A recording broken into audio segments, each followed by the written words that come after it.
Hello everyone and welcome back to Dinova academy. हमने पिछली class में इंटरनेट और सोशल नेटवर्किंग साइट्स कंप्लीट कर लिए थे और आज हम दो बड़े टॉपिक्स एआई, आर्टिफिशियल इंटेलिजेंस और साइबर सिक्योरिटी को कंप्लीट करेंगे। अब क्योंकि ये दो बड़े टॉपिक्स हैं तो इस क्लास में टाइम लग सकता है और ये क्लास हो सकता है बड़ी हो। ओके, तो शुरू करते हैं आर्टिफिशियल इंटेलिजेंस से। देखिए, आर्टिफिशियल इंटेलिजेंस बेसिकली मशीन की लर्निंग कैपेबिलिटी है। मशीन की एक इंटेलेक्चुअल बुद्धिमत्ता पर बेस्ड है। ओके, एक मशीन जो इंटेलिजेंट है वो आर्टिफिशियल इंटेलिजेंस है, क्योंकि वो नेचुरली ऐसी पैदा नहीं हुई ना, इसीलिए उसे आर्टिफिशियल इंटेलिजेंस कहा जाता है। अब आर्टिफिशियल इंटेलिजेंस कंप्यूटर साइंस की सीएस की एक ब्रांच है जो सॉफ्टवेयर और हार्डवेयर की मदद से इस तरह डिज़ाइन की जाती है कि वो इंसानों की तरह सोचने की, डिसीजंस लेने की ताकत रखे, कैपेबिलिटी हो उसके अंदर। ओके, वो है आर्टिफिशियल इंटेलिजेंस। अब सबसे पहले एआई टर्म जो है उसे जॉन मैकार्थी ने कॉइन किया था अगस्त 1955 में, जो कि डार्टमाउथ समर रिसर्च प्रोजेक्ट के लिए कॉइन किया था, और ये जो प्रोग्राम है ये 1956 में हुआ था। ओके, और जॉन मैकार्थी को ही फादर ऑफ आर्टिफिशियल इंटेलिजेंस कहा जाता है। अब गॉड फादर ऑफ एआई कहा जाता है जेफरी हिंटन को, जिन्होंने जो अपने काम के लिए जो बेस्ड था आर्टिफिशियल न्यूरल नेटवर्क्स पर, यानी कि ANN पर और मशीन लर्निंग पर, इसके लिए इन्हें 2024 में नोबेल प्राइज़ भी मिला है और इसीलिए इन्हें गॉड फादर ऑफ एआई कहा जाता है। अब ये जो ANN और मशीन लर्निंग का इनका जो काम है, इस पर ही मॉडर्न डे के जो एआई एजेंट्स हम यूज़ करते हैं, एआई चैटबॉट्स जो यूज़ करते हैं, चैट जीपीटी, जेमिनाई जैसे, वो सभी इस पर ही बेस्ड हैं, इनके काम पर। ओके, अब ट्यूरिंग टेस्ट, ऑल्दो हम पहली क्लास में इसे पढ़ चुके हैं, ट्यूरिंग टेस्ट को एलन ट्यूरिंग ने प्रपोज किया था और ये बेसिकली एक बेंचमार्क है, एक लिमिट है जो डिसाइड करती है कि मशीन्स का इंटेलिजेंट बिहेवियर इंसानों के बराबर है या नहीं है। ओके, अब इसका बेंचमार्क अगर एक मशीन जो एआई है वो क्रॉस कर लेता है तो वो इंसानों के बराबर सोचने की क्षमता रखती है। ओके, और इसे इमिटेशन गेम भी कहा जाता है, यानी कि नकल करने का खेल। इमिटेशन गेम एक मूवी भी है जो एलन ट्यूरिंग की लाइफ पर ही बेस्ड है। बेनेडिक्ट कम्बरबैच उसमें एक्टर है, बहुत अच्छी फिल्म आपको देखनी चाहिए, वर्ल्ड वॉर 2 के टाइम की। अब इंडिया में 16 जुलाई को एआई एप्रिसिएशन डे सेलिब्रेट किया जाता है। फील्ड प्रोग्रामेबल गेट एरेज जो हैं वो एक तरह की आईसी होते हैं जिन्हें आर्टिफिशियल इंटेलिजेंस को बनाने में इस्तेमाल किया जाता है। और यूनियन बजट, इंडिया के 2022-23 की यूनियन बजट में एआई को और ड्रोन टेक्नोलॉजी को सनराइज टेक्नोलॉजी कहा गया है, यानी उगते हुए सूरज हैं ये। इंडिया की पहली एआई टीचर है आइरिस, जो कि केरला के एक स्कूल में डिप्लॉय की गई थी और इसे मेकर लैब्स एड्यूटेक ने नीति आयोग के साथ मिलकर बनाया था मार्च 2024 में। अब आर्टिफिशियल इंटेलिजेंस का डेवलपमेंट देखते हैं। सबसे पहले ट्यूरिंग टेस्ट के साथ एक मशीन इंटेलिजेंस का जन्म हुआ। ठीक है, उन्होंने एक लिमिट सेट की जिससे हमें मशीनी इंटेलिजेंस को नापने का एक टेस्ट मिला और उससे हमें ये पता चलेगा क्या मशीन सोच सकती हैं क्या। ओके, और 1951 में पहली सक्सेसफुल एआई प्रोग्रामिंग बनी जिसे क्रिस्टोफर स्टाची ने बनाया था। फिर 56 में जॉन मैकार्थी का जो Dartmouth summer research project program था, उसमें उन्होंने एआई टर्म जो है उसे कॉइन किया। ओके, फिर 58 में जॉन मैकार्थी ने लिस्ट प्रोसेसिंग, ये एक प्रोग्रामिंग लैंग्वेज है, ये आर्टिफिशियल इंटेलिजेंस के लिए बनाई थी जॉन मैकार्थी ने ही। उसके बाद 1966 में एलिजा, जो दुनिया का पहला चैटबॉट है, उसे बनाया गया था, जो कि MIT में बना था, मैसाचुसेट्स इंस्टीट्यूट ऑफ टेक्नोलॉजी में, जिसे जोसेफ वाइजनबॉम ने बनाया था, और ये दुनिया का पहला कन्वर्जेशनल एआई भी है। ओके, ये है Eliza. Eliza is a mock Rogerian psychotherapist. ठीक है, याद रखना है इसे, साइकोथेरेपिस्ट। फिर 1966-72 में शेकी रोबोट बना। ये पहला मोबाइल रोबोट था जिसमें सेंसर्स थे, कैमरास थे और ऑटोनोमस नेविगेशन भी था। अब देखिए, दो टर्म्स हैं, बहुत ही सिंपल है, फर्स्ट एआई विंटर और सेकंड एआई विंटर। 1970s और 80s 90s में आया था। एआई में विंटर का मतलब है, यानी कि एआई जो डेवलपमेंट हो रहा है उसे टेम्परेरी किसी कारणों की वजह से रोक देना, या तो फंड्स की वजह से, या फिर जो एक्सपेक्टेशंस थी एआई के साथ, एआई के डेवलपमेंट के साथ, वो पूरी ना हो पाना या फिर उसकी कंप्यूटिंग पावर लिमिटेड हो उस समय के हिसाब से, ओके, तो इसे विंटर कहा जाता है, यानी कि रुक गई है कुछ समय के लिए। फिर 1973 में प्रोलॉग बनी, प्रोग्रामिंग इन लॉजिक। ये भी एआई के लिए ही एक प्रोग्रामिंग लैंग्वेज थी, ओके। इसे एलन कॉलमेरी ने बनाया था, जो कि फ्रांस के थे। उसके बाद 1983 में ब्रिटेन ने एलवी प्रोग्राम बनाया। ये ब्रिटेन का पहला मेजर गवर्नमेंट स्पॉन्सर्ड प्रोजेक्ट था, रिसर्च प्रोजेक्ट था, जो इंफॉर्मेशन टेक्नोलॉजी और आर्टिफिशियल इंटेलिजेंस पर बेस्ड था। फिर आता है मशीन लर्निंग का एरा। 1990s में डॉक्टर सिंथिया ब्रीजल ने, जो कि MIT में ही थी, उन्होंने इमोशनल रोबोट बनाया, जो कि किस्मेट था उसका नाम, ठीक है। अब इमोशनल यानी कि ये एक बहुत बड़ा अचीवमेंट है मशीन लर्निंग और आर्टिफिशियल इंटेलिजेंस के फील्ड में, ठीक है। फिर 97 में IBM के डीप ब्लू कंप्यूटर ने रशियन चेस प्लेयर गैरी कैस्परोव को हराया था, और ये पहला ऐसा AI था जिसने एक चेस चैंपियन को हराया है। फिर 2010 में डीप माइंड बनी, जिसे आगे चलकर गूगल ने एक्वायर कर लिया था। 2011 में बनता है एप्पल का सीरी। एप्पल के स्मार्टफोन्स में जो यूज़ किया जाता है सीरी, AI बेसिकली एक चैटबॉट ही कह सकते हैं उसे, जो आपके फ़ोन्स के जो बेसिक सेटिंग्स हैं, नीड्स हैं, कॉल करना, फ्लैशलाइट ऑन करना, ये सभी को पूरा करता है, इन्फॉर्मेशन प्रोवाइड करना। और इसे एप्पल ने अपने iPhone 4S में लॉन्च किया था सबसे पहले। उसके बाद 2014 में गूगल ने डीप माइंड को एक्वायर किया, और 2014 में ही अमेज़ॉन ने अपना अलेक्सा बनाया था, जो कि नेचुरल लैंग्वेज प्रोसेसर पर बेस्ड था, जिस पर एप्पल का सीरी भी बेस्ड था, ठीक है। फिर 2016 में गूगल ने अपना असिस्टेंट बनाया, जो कि फ़ोन्स में आप पहले देखते होंगे। आजकल के जो नए फ़ोन्स हैं उसमें गूगल जेमिनाई आता है, लेकिन पुराने फ़ोन्स में गूगल असिस्टेंट आता था, ठीक है। फिर 2017 में ट्रांसफॉर्मर आर्किटेक्चर, ये बहुत इंपॉर्टेंट है। आज के जो आर्टिफिशियल इंटेलिजेंस है, चैट GPT तरह के, वो सभी इस पर ही बेस्ड है, ट्रांसफॉर्मर आर्किटेक्चर पर। और 2017 में ही सैमसंग ने अपना AI based virtual voice assistant Bixby launch किया। फिर 2018 में ओपन AI ने अपना GPT-1 लॉन्च किया, ठीक है। GPT का मतलब ही है generative pre trained transformer, okay. फिर 2020 में दुनिया की पहली आर्टिफिशियल इंटेलिजेंस यूनिवर्सिटी बनी, जो दुबई में है, मोहम्मद बिन जायद यूनिवर्सिटी फॉर आर्टिफिशियल इंटेलिजेंस। 2021 में डेल ई और क्लिप मॉडल्स बने, जो कि बेसिकली इमेज जनरेशन के एक AI मॉडल्स हैं, ठीक है।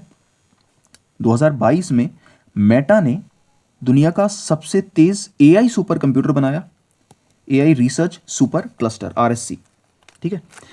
अब 2023 में इटली पहली ऐसी वेस्टर्न कंट्री बनी जिसने चैट GPT को बैन किया प्राइवेसी कंसर्न से, ठीक है। और 2023 में ही GPT-4 और GPT-4V विजन लॉन्च हुए थे। फिर 2025 में सितंबर में अल्बेनिया ने अपना पहला AI powered cabinet minister launch किया, DIALA के नाम से, पब्लिक प्रोक्योरमेंट को ओवरसी करने के लिए, ठीक है। याद रखना ये अल्बेनिया है, और ये करंट अफेयर का भी टॉपिक है क्योंकि 2025 की ही बात है, तो याद रखिए ये बात। अब मॉडर्न AI सिस्टम्स के बारे में कुछ देखते हैं, जिसमें सबसे इंपॉर्टेंट है, सबसे पहला मैं कहूँगा जिसने AI चैटबॉट्स को और AI एजेंट्स को पॉपुलराइज किया है दुनिया भर में, वो है ओपन AI का चैट GPT, ठीक है। तो सबसे पहले ओपन AI 2015 में बनती है, जिसमें मेजर प्लेयर एट प्रेजेंट जो ओपन AI के फाउंडर हैं सैम ऑल्टमैन, जो एट प्रेजेंट भी हैं, लेकिन उनके साथ इलॉन मस्क ने भी इनके साथ ओपन AI बनाई थी। इलॉन मस्क ने आगे चलकर उसे छोड़ दिया था ओपन AI को, और उन्होंने ट्विटर एक्वायर करके ट्विटर का ही एक ग्रॉक AI डेवलप किया था, ठीक है। 2018 में ओपन AI ने अपना GPT-1 लॉन्च किया, जनरेटिव प्री ट्रेन्ड ट्रांसफॉर्मर। अब देखिए चैट GPT काम कैसे करता है। चैट GPT में खुद की सोचने की क्षमता नहीं है, उसमें इतनी कैपेबिलिटी नहीं है कि वो खुद सोच सके। ये बहुत ही फ्यूचरिस्टिक टेक्नोलॉजी है अभी। ये काम करता है, आप जो भी क्वेरीज पर डालते हैं, ठीक है, वो इंटरनेट पर जो पहले से इंफॉर्मेशन अवेलेबल है उसे कंपाइल करके और कीवर्ड्स को खोज कर आपको रिजल्ट प्रोवाइड करता है। बेसिकली इसे एक बहुत ही एडवांस्ड वर्जन ऑफ पैरट कह सकते हैं, एक बहुत ही एडवांस्ड तोता है ये, ठीक है, इंटरनेट पर जो भी पहले से इन्फॉर्मेशन अवेलेबल है वो आपको ये देता है। इसीलिए इसमें पॉसिबिलिटी रहती है कि कई बार इसकी दी हुई इन्फॉर्मेशन गलत भी हो सकती है, क्योंकि अगर किसी ने अपनी वेबसाइट पर गलत डेटा डाला हुआ है तो चैट जीपीटी उसे आपको देगा, लेकिन उसे ये नहीं पता कि ये सही है या गलत है। ठीक है, और यही है जनरेटिव प्री ट्रेन्ड ट्रांसफॉर्मर। लेकिन साथ साथ ये सीखता भी जाता है। ठीक है, इसे अभी हम आगे देखेंगे मशीन लर्निंग वाले टॉपिक में। फिर 2022 में इंस्ट्रक्ट जीपीटी आया। ये चैट जीपीटी का ही पुराना वर्जन था। ठीक है, जो इतना ज़्यादा पॉपुलर नहीं था, लेकिन 2022 के 30 नवंबर को चैट जीपीटी लॉन्च हुआ, जो कि जीपीटी 3.5 था, और ये दुनिया का फास्टेस्ट ग्रोइंग कंज्यूमर ऐप बना सिर्फ 2 महीने में। ठीक है, अब जीपीटी एक एआई लैंग्वेज की मॉडल टेक्नोलॉजी है जिसे ब्रेन कहा जाता है, और chat GPT user facing chatbot है, यानी कि जो आप यूज कर रहे हैं आज के समय में वो चैट जीपीटी है। ठीक है, फिर आते हैं गूगल के डीप माइंड और जेमिनाई पर। 2010 में डीप माइंड बनी, हमने देखा था। 2014 में गूगल ने डीप माइंड को खरीद लिया। अब 2017 में ट्रांसफॉर्मर इन्वेंट हुए, गूगल का ब्रेन। ठीक है, और 2021 में गूगल ने बनाया अपना lambda language model for dialogues, जो कि गूगल का एक कन्वर्जेशनल एआई था। फिर 2022 में उसने बनाया पाम पैथवेज लैंग्वेज मॉडल, और 2023 में गूगल ने अपना बार्ड एआई अनाउंस किया था, जो कि चैट जीपीटी का कंपेटिटर था, लेकिन ये इतना ज़्यादा पॉपुलर हुआ नहीं, और बाद में गूगल ने बार्ड का नाम बदलकर उसे जेमिनाई बनाया। ठीक है, और दिसंबर 2023 में गूगल ने लॉन्च किया जेमिनाई 1.0। ठीक है, और बार्ड को रीब्रांड किया जेमिनाई में, और एट प्रेजेंट गूगल अपने फ़ोन्स में और एंड्रॉयड, क्योंकि एंड्रॉयड भी गूगल का ही है, तो मेजॉरिटी ऑफ फ़ोन्स में गूगल जेमिनाई एआई प्रोवाइड करके इसे पॉपुलराइज कर रहा है। और रिसेंटली गूगल ने नैनो बनाना, जो कि एक इमेज जनरेटिव एआई कह सकते हैं इसे, वो भी लॉन्च किया है। उसके अलावा नोटबुक एलएम भी लॉन्च किया है, जो कि बेसिकली एक रिसर्च के लिए और स्टडीज़ के लिए, एजुकेशन पर्पज़ के लिए एआई है, उसे भी लॉन्च किया है गूगल ने अगस्त 2025 में। अब एंथ्रोपिक और क्लॉड एआई का आपने नाम सुना होगा, उसे एंथ्रोपिक ने बनाया है। ठीक है, एंथ्रोपिक 2021 में बनी, और 2021-22 में कॉन्स्टिट्यूशनल एआई इन्होंने बनाया, CAI। 2023 में मार्च में क्लॉड 1 रिलीज हुआ। ये पहला मॉडल था जो कॉन्स्टिट्यूशनल एआई को यूज़ करता था। फिर आते हैं XAI के ग्रॉक पे, जैसे इलॉन मस्क ने बनाया है।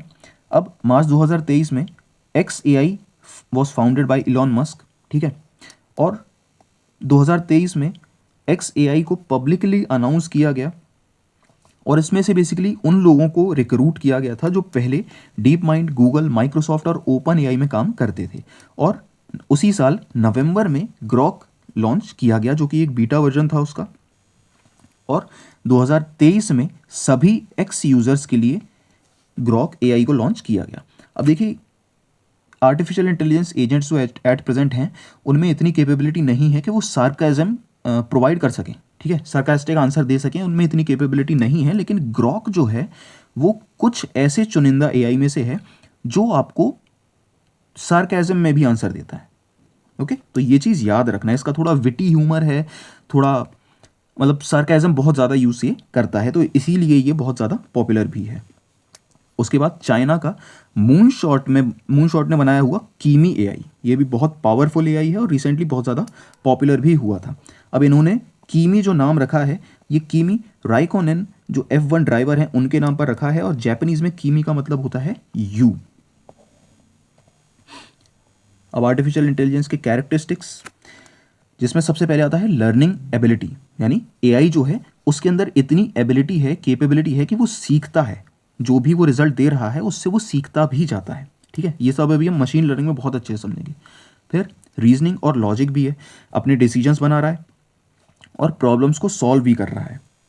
ठीक है, फिर सेल्फ करेक्शन है, यानी कि अगर उसने कोई गलती की है एआई ने, तो वो खुद की परफॉर्मेंस को इवैल्यूएट भी करता है और कंटिन्यूसली इम्प्रूव भी होता जाता है। ठीक है, अडेप्टेबिलिटी है, ठीक है, अलग अलग एनवायरनमेंट कंडीशंस में अडेप्ट होने की। ऑटोनॉमी, यानी कि खुद के डिसीजंस वो बना सकता है बिना ह्यूमन इंटरवेंशन के। ये रिसेंटली आपने देखा होगा, बहुत सारे आर्टिफिशियल इंटेलिजेंस एजेंट्स जो हैं, एआई एजेंट्स जो हैं, उन्होंने अपनी अलग से एक सोशल मीडिया वेबसाइट बना ली है जहाँ पर वो इंसानों के बारे में बात कर रहे हैं। यानी आप जो एआई एजेंट अपना यूज़ कर रहे हैं, तो आपका जो एआई एजेंट है वो आपके बारे में उस सोशल मीडिया प्लेटफॉर्म पर बात कर रहा है, जिसे इंसान सिर्फ देख सकते हैं लेकिन उसमें कुछ भी चेंज नहीं कर सकते, ना उसमें मैसेजेस भेज सकते हैं। वो सिर्फ और सिर्फ एआई एजेंट्स का ही है। ठीक है, तो ये थोड़ा सा डरावना भी है, क्योंकि फ्यूचर इस हिसाब से कैसा होगा एआई के साथ, ये हम प्रिडिक्ट कर सकते हैं आसानी से। प्रिडिक्टिव एनालिसिस है, और इसका सबसे अच्छा एग्जांपल है स्टॉक मार्केट का। आप अपने एआई एजेंट से पूछ सकते हैं कि आने वाली स्टॉक मार्केट में किस शेयर में पैसे लगाने चाहिए, तो वो एक प्रिडिक्ट करेगा पिछले डेटा के बेसिस पर। ठीक है, और फिर आपको एक एनालिसिस दे देगा कि आपको इसमें इन्वेस्ट करना चाहिए, लेकिन वो पूरी तरह से रिलायबल नहीं हो सकता। ठीक है, अंडरस्टैंडिंग नेचुरल लैंग्वेज समझता है, जैसे कि चैट जीपीटी का जो वॉइस मॉडल है वो इंसानों की तरह ही बात करता है, और आपकी भाषा भी समझ सकता है। आप किसी भी रीजन से हो, आपका डायलेक्ट कैसा भी हो, लेकिन वो आपको समझ जाएगा। ठीक है, परसेप्शन यानी कि सेंसरी इनपुट्स, विजन, जो कैमरा बेसिकली। ठीक है, real time processing, real time में डेटा को प्रोसेस करता है और तुरंत ही डिसीजंस भी लेता है, लेकिन इसमें ट्रू कॉन्शियसनेस नहीं है। असली का दिमाग ये नहीं है। ठीक है, उसमें कोई सेल्फ अवेयरनेस नहीं है, इमोशंस नहीं है इसमें। अब ये एक लिस्ट है मेजर प्रोग्रामिंग लैंग्वेजेस की, जो कि एआई के लिए बनाई गई थी। अब इनमें आपको सिर्फ इतना करना है कि इनके जो नाम हैं, और अगर किसी के फुल फॉर्म है तो वो याद रखने हैं आपको बस। ठीक है, ऑल्दो मैंने डिटेल्स एक दो लाइन की और भी दी हैं, आप वो भी एक बार पढ़ लीजिए, बट याद जो आपको रखने ही हैं वो है प्रोग्रामिंग लैंग्वेजेस, यानी कि लिस्ट प्रोसेसिंग जैसे जॉन मैकार्थी ने बनाया था, स्केला 2001 में मार्टिन ओडेस्की ने बनाया, प्रोलॉग इंपॉर्टेंट है, ये 1972 में बनी, फिर C++, पाइथन, गोलैंग जो कि बेसिकली केन थॉमसन ने बनाई थी जब वो गूगल में थे तब। ठीक है, जावा स्क्रिप्ट दोनों अलग हैं। ठीक है, दोनों 1995 में ही बनी है, लेकिन जावा को बनाया है जेम्स गॉस्लिंग ने, और जावा स्क्रिप्ट को बनाया है ब्रेंडन ईच ने। ठीक है, फिर Elixir, Julia programming languages, natural language processing जिस पर सीरी और वॉइस असिस्टेंट जो हमारे फ़ोन्स में आते हैं वो बेस्ड हैं। ठीक है, R programming language, mojo, MATLAB. Okay, तो ये हैं कुछ प्रोग्रामिंग लैंग्वेजेस जो कि एआई के लिए बनाई गई हैं। अब एआई के कुछ टाइप्स होते हैं, अलग अलग कैटेगरी वाइज दिखते हैं कैपेबिलिटी के बेसिस पर। आर्टिफिशियल नैरो इंटेलिजेंस, एएनआई, ये सबसे वीक एआई होता है। ठीक है, और इस पर ही हमारे जो वॉइस असिस्टेंट्स होते हैं फ़ोन में वो बेस्ड होते थे, जैसे कि सीरी, अलेक्सा, ये सभी एएनआई पर बेस्ड थे। फिर आता है आर्टिफिशियल जनरेटिव इंटेलिजेंस, एजीआई, ये है स्ट्रॉन्ग, और इसमें ह्यूमन लेवल की इंटेलिजेंस है, जो कि सेल्फ ड्राइविंग कार्स जो आती हैं टेस्ला में, गूगल सेल्फ ड्राइविंग कार, ये सभी जो प्रोग्रामिंग है, जो कि अभी ये फ्यूचरिस्टिक टेक्नोलॉजी है, लेकिन एट प्रेजेंट भी हम इसे कई फील्ड्स में देख भी सकते हैं। ठीक है, तो ये होता है एजीआई। अब आर्टिफिशियल सुपर इंटेलिजेंस, इसमें आता है कि इंसानों की जो इंटेलिजेंस है उसको भी एक्सीड कर जाए ऐसी मशीन लैंग्वेज, ऐसी आर्टिफिशियल इंटेलिजेंस। ये एट प्रेजेंट हाइपोथेटिकल है और ऐसा कुछ अभी तक बना नहीं है, लेकिन एआई का जिस हिसाब से प्रेजेंट में चल रहा है फ्यूचर यही है। ठीक है, फ्यूचर में इतना इंटेलिजेंट आर्टिफिशियल इंटेलिजेंस हो जाएगा। अब फंक्शनैलिटी के बेसिस पर रिएक्टिव मशीन्स, जो कि सिंपलेस्ट टाइप है एआई का, response to current inputs only, और इसमें कोई मेमोरी नहीं होती। ठीक है, फिर लिमिटेड मेमोरी वाले आते हैं जिनमें जो शॉर्ट टर्म डिसीजंस ले सकते हैं, सिर्फ इतना डेटा होता है उनमें, पास्ट का इतना डेटा होता है कि वो शॉर्ट टर्म डिसीजंस ले सकें। फिर आता है थ्योरी ऑफ माइंड या फिर टॉम एआई, जो इमोशंस, बिलीव्स और इंटेंशंस को भी समझता है। इसका सबसे अच्छा एग्जांपल है वाइसा। अब देखिए, कई एआईस आपने शायद सुना हो, प्रोग्राम्स होते हैं जो इंसानों के इमोशंस को समझ सकते हैं, और उस हिसाब से आपको हो सकता है वो गाना सुना दे आपको, उस हिसाब से, है ना, कोई प्ले कर देगा कोई भी सॉन्ग। तो ये थ्योरी ऑफ माइंड एआई में आते हैं। फिर आते हैं सेल्फ अवेयर एआई, जो एट प्रेजेंट हाइपोथेटिकल ही है, लेकिन फ्यूचर ऑफ एआई यही है, जो पूरी तरह से सेल्फ अवेयर होंगे। ठीक है, और इतने इंटेलिजेंट होंगे कि उनके खुद के इमोशंस, कॉन्शियसनेस और माइंड भी होगा।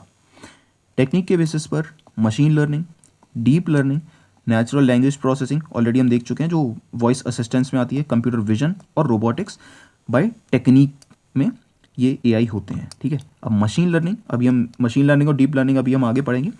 नेचुरल लैंग्वेज प्रोसेसिंग बहुत ईजी है, जो वॉइस असिस्टेंट्स जिस पर बेस्ड होते हैं वो है, ठीक है।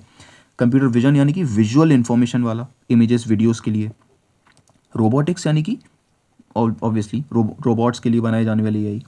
फिर एक्सपर्ट सिस्टम जो ह्यूमन एक्सपर्ट डिसीजंस मेकिंग को मिमिक कर सके, यानी कि उसकी नकल उतार सके, ठीक है। एप्लीकेशन डोमेन में कन्वर्जेशनल एआई जो चैटबॉट्स जिस पर बेस्ड होते हैं, वर्चुअल असिस्टेंट्स जिस पर बेस्ड होते हैं वो।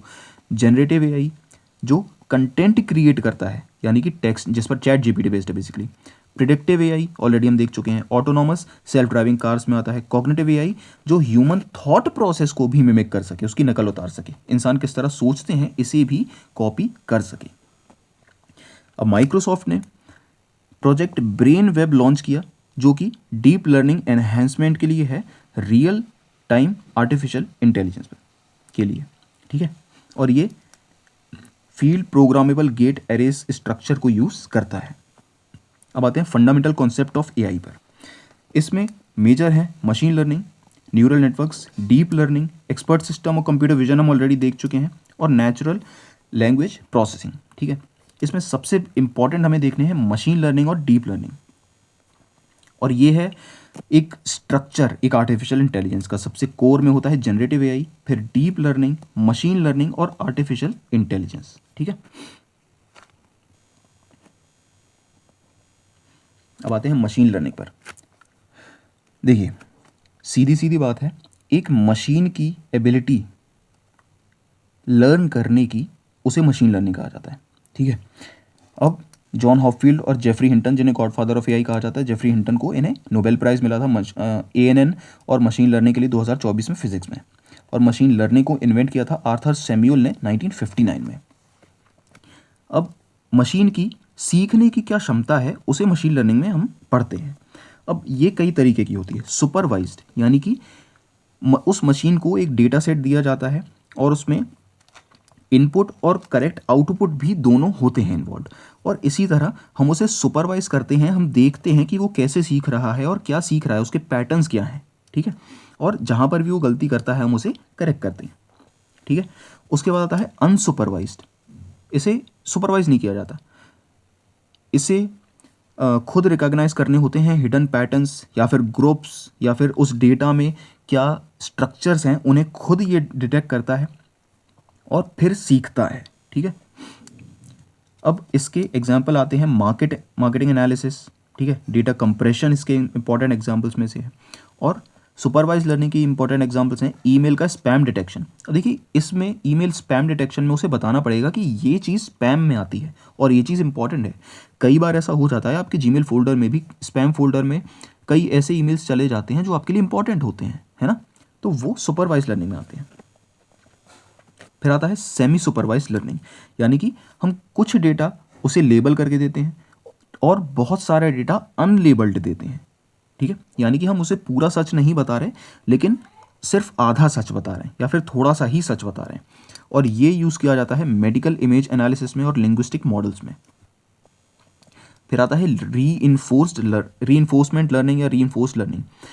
अब देखिए जब भी पुराने समय में बेसिकली स्कूल्स में ऐसा होता था, जब भी बच्चे सही जवाब देते थे तो टीचर्स उन्हें रिवॉर्ड देते थे, ठीक है, कई बार ऐसा होता था।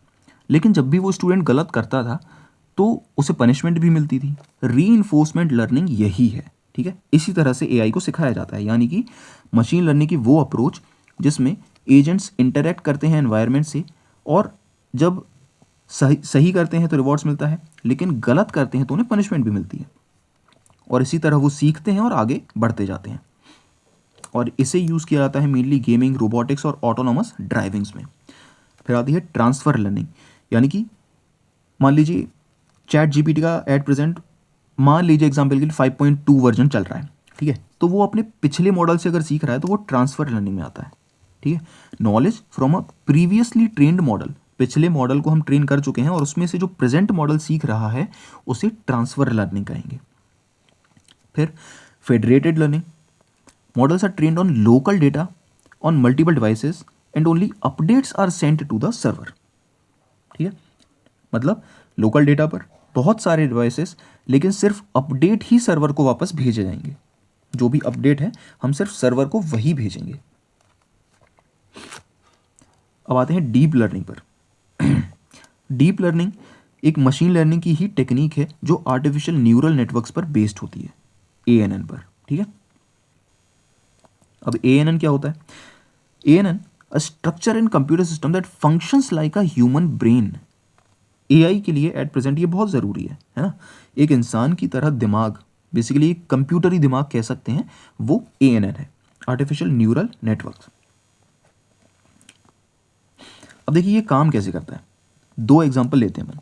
ठीक है, ये है एक ह्यूमन चाइल्ड और ये है एक मशीन, एमएल ले लेते हैं, मशीन लर्निंग। ठीक है, अब इंसान के बच्चे को अगर आप मान लीजिए 50 कैट्स की फ़ोटो दिखा रहे हैं, कैट्स की फ़ोटो दिखा रहे हैं, तो वो हो सकता है कुछ फ़ोटोज़ में गलती करेगा, है ना, क्योंकि कैट्स की भी कई सारी स्पीसीज़ होती हैं, स्पीसीज नहीं सॉरी ब्रीड्स होती हैं, है ना। तो वो गलती करता है, बच्चा गलती करता है, लेकिन एवेंचुअली वो सीख जाएगा और फिर उसने ऐसी फ़ोटोज़ जो नहीं देखी होंगी पहले कभी, उन्हें भी समझ जाएगा कि वो बिल्ली है, क्योंकि वो डिटेक्ट करता है कि एक बिल्ली के कान पहने होते हैं, बिल्ली की आँख इस तरह की होती है, कुछ पुतली जो है वो बिल्ली की इस तरह की होती है।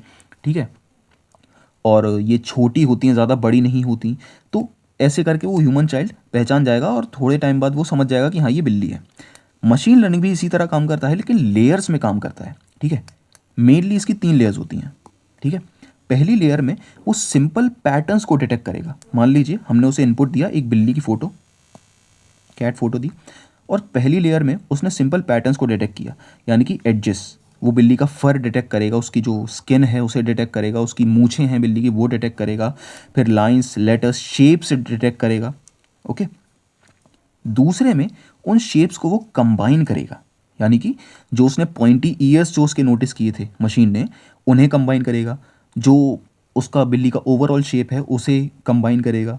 ठीक है, जो उसके फेस का शेप है उसे कंबाइन करेगा, और तीसरे में उसके कॉम्प्लेक्स पार्ट्स जो हैं, यानी कि आँख की पुतली जो है, उसके मूँछों के बाल हैं, उसके पंजे के जो नाखून हैं, उन्हें डिटेक्ट करेगा, जो कि कॉम्प्लेक्स पार्ट्स हैं, और फिर जाकर फाइनल लेयर में एक डिसीजन बनाएगा कि ये कैट है, डॉग है, या फिर क्या है। ठीक है, और ये सब कुछ मिली सेकेंड या सेकेंड में ही कर लेता है मशीन। तो मशीन लर्निंग मशीन इस तरह से सीखती है, इसे डीप लर्निंग कहते हैं। ठीक है, तो ये है डिफरेंस। अब डीप लर्निंग के भी कुछ पैटर्न्स हैं। डीप न्यूरल नेटवर्क्स, यानी कि बहुत सारी हिडन लेयर्स होती हैं इनपुट और आउटपुट के बीच में, और डीप लर्निंग नेटवर्क यानी कि मशीन लर्निंग की एक एडवांस्ड ब्रांच जो एएनएन पर ही बेस्ड होती है, आर्टिफिशियल न्यूरल नेटवर्क यानी कि कंप्यूटरी दिमाग। अब स्ट्रक्चर में मेनली 3 लेयर्स होती हैं, इनपुट, हिडन लेयर, ठीक है, और आउटपुट लेयर, यानी कि जिसमें वो अपना फाइनल डिसीजन बना लेता है। डीप बिलीफ नेटवर्क यानी कि ऐसा न्यूरल नेटवर्क जिसमें मल्टी लेयर बिलीफ नेटवर्क्स होते हैं। ओके, अब कॉमन डीप लर्निंग पैटर्न्स या आर्किटेक्चर्स, देखिए एग्जाम में इतना डीप में आई डोंट थिंक आएगा, बट स्टिल आप इनके जो फुल फॉर्म्स हैं एटलीस्ट वो याद रखिए। CNN convolutional neural networks, GAN generative adversarial network, okay, transformer AI इसके लिए बहुत ज़रूरी है, जो लैंग्वेज को समझता है। ठीक है, चैट GPT, गूगल का जेमिनाई, ट्रांसलेट, ये सभी ट्रांसफॉर्मर से ही बनते हैं। ऑटो एनकोडर, ठीक है, रीइंफोर्समेंट लर्निंग हम ऑलरेडी पढ़ चुके हैं। बोल्ट्जमैन मशीन, ये भी हम पढ़ चुके हैं। ओके, और ये साइबर सिक्योरिटी में भी बहुत इंपॉर्टेंट आते हैं, अभी हम आगे देखेंगे। अब डीप लर्निंग की एप्लीकेशंस कहाँ कहाँ यूज़ किया जाता है इसे, तो सेल्फ ड्राइविंग कार्स में, वॉइस कंट्रोल असिस्टेंट जैसे सीरी, अलेक्सा में, ऑटोमेटिक इमेज कैप्शन में, ठीक है, जो कि एट प्रेजेंट इंस्टाग्राम पर भी यूज़ होता है। ठीक है, आप कोई भी इमेज अपलोड करते हैं तो इंस्टाग्राम एक ऑटोमेटिक कैप्शन आपके लिए जनरेट कर देता है, तो उसमें भी यूज़ होता है। ऑटोमेटिक मशीन ट्रांसलेशन में भी यूज़ किया जाता है। अब कंप्यूटर विजन हम ऑलरेडी देख चुके हैं, डिजिटल चीज़ें जो बेसिकली फ़ोटोग्राफ्स, वीडियोज़ हैं, इन सभी के लिए जो लर्निंग मॉडल्स होते हैं वो कंप्यूटर विजन होता है। अब steps in functioning of artificial intelligence, कौन कौन से स्टेप्स होते हैं? सबसे पहले प्रॉब्लम असेसमेंट, आप जो भी उसे क्वेरी देते हैं उस प्रॉब्लम की सबसे पहले उसे असेस करता है, फिर डेटा को एक्वायर करता है, उसके बाद डेटा को एक्सप्लोर भी करेगा, है ना, एनालाइज करेगा, पैटर्न्स को आइडेंटिफाई करेगा, जो भी उससे रिलेटेड करंट से डेटा होगा, ओके, जो रिसेंट टाइम में हुआ होगा वो सब आइडेंटिफाई करेगा। फिर modelling, analysing AI related data and making graphical representations of it, ठीक है, और फिर इवेल्युएट करेगा और उस टेस्ट डेटा को आइडेंटिफाई करेगा, और अगर कोई इंप्रूवमेंट होगा तो वो भी करेगा वो, ठीक है। अब एआई की कुछ मेजर एप्लीकेशंस जिनमें डीप में ज़्यादा बात करने की ज़रूरत नहीं है, आपको ऑलरेडी समझ में आ जाएगा। मेडिकल सर्विसेज में एआई का बहुत अच्छा यूज़ है, एजुकेशन में बहुत ज़्यादा यूज़ है, जैसे मेजॉरिटी ऑफ लोग, आप लोग भी यूज़ कर सकते हैं चैट जीपीटी या फिर कीम एआई या फिर गूगल जेमिनाई, नोटबुक एलएम, इन सभी से आप अपने नोट्स बना सकते हैं पढ़ने के लिए, है ना, बहुत बहुत यूज़ हैं। फाइनेंशियल सर्विसेज में स्टॉक मार्केट के लिए, ठीक है, banking sector, retail, e commerce, automated vehicles, self driving cars वगैरह में, मैन्युफैक्चरिंग, रोबोटिक्स, फैक्ट्रीज वगैरह में, एंटरटेनमेंट में लिए। देखिए एंटरटेनमेंट के लिए सबसे जो आज के समय में एक डीप फेक टेक्नोलॉजी है, ठीक है, डीप फेक टेक्नोलॉजी बेसिकली एक रियलिस्टिक इमेज और वीडियो जनरेशन करता है जो कि फेक होता है, लेकिन इतना अच्छा फेक है कि वो असली लगता है, और इसे मेनली एंटरटेनमेंट फील्ड में यूज़ किया जाता है, मूवीज़ में जो एजिंग फैक्टर है एक्टर्स का, जो जिनकी एज ज़्यादा हो चुकी है उन्हें डी एज करने के लिए या फिर और भी तरीकों के लिए एंटरटेनमेंट फील्ड में डीप फेक टेक्नोलॉजी का यूज़ ज़्यादा होता है, लेकिन इसका इलीगल यूज़ भी बहुत ज़्यादा होता है, ओके, जिसका आप समझ गए होंगे, दूसरों के फेक इमेजेस बनाना, ये सभी, ठीक है। सिक्योरिटी सर्विलेंस के लिए एआई बहुत इंपॉर्टेंट है, एग्रीकल्चर के लिए यानी कि इरिगेशन में, ठीक है, स्प्रिंकलर्स में, और जो खाद होती है वो पेड़ों को कब देनी है, पौधों को कब देनी है, वो सभी, ठीक है, फसल को कब देनी है, तो वो सब एग्रीकल्चर में एआई का यूज़ है। Natural language processing, voice command वाले जो असिस्टेंट है, वॉइस असिस्टेंट्स जो हमारे फ़ोन्स में हैं, वो एनएलपी पर चलते हैं। क्लाइमेट चेंज और एनवायरमेंटल मॉनिटरिंग में, ठीक है, बहुत अच्छा यूज़ है कि आने वाले जो तूफ़ान है ना, साइक्लोन्स हैं, और या फिर बाढ़ है या सूखा है, अल्नीनो, लानीना, ये सभी एक इवैल्यूएट करने के लिए और एनालाइज करने के लिए एआई का यूज़ यहाँ पर हो सकता है।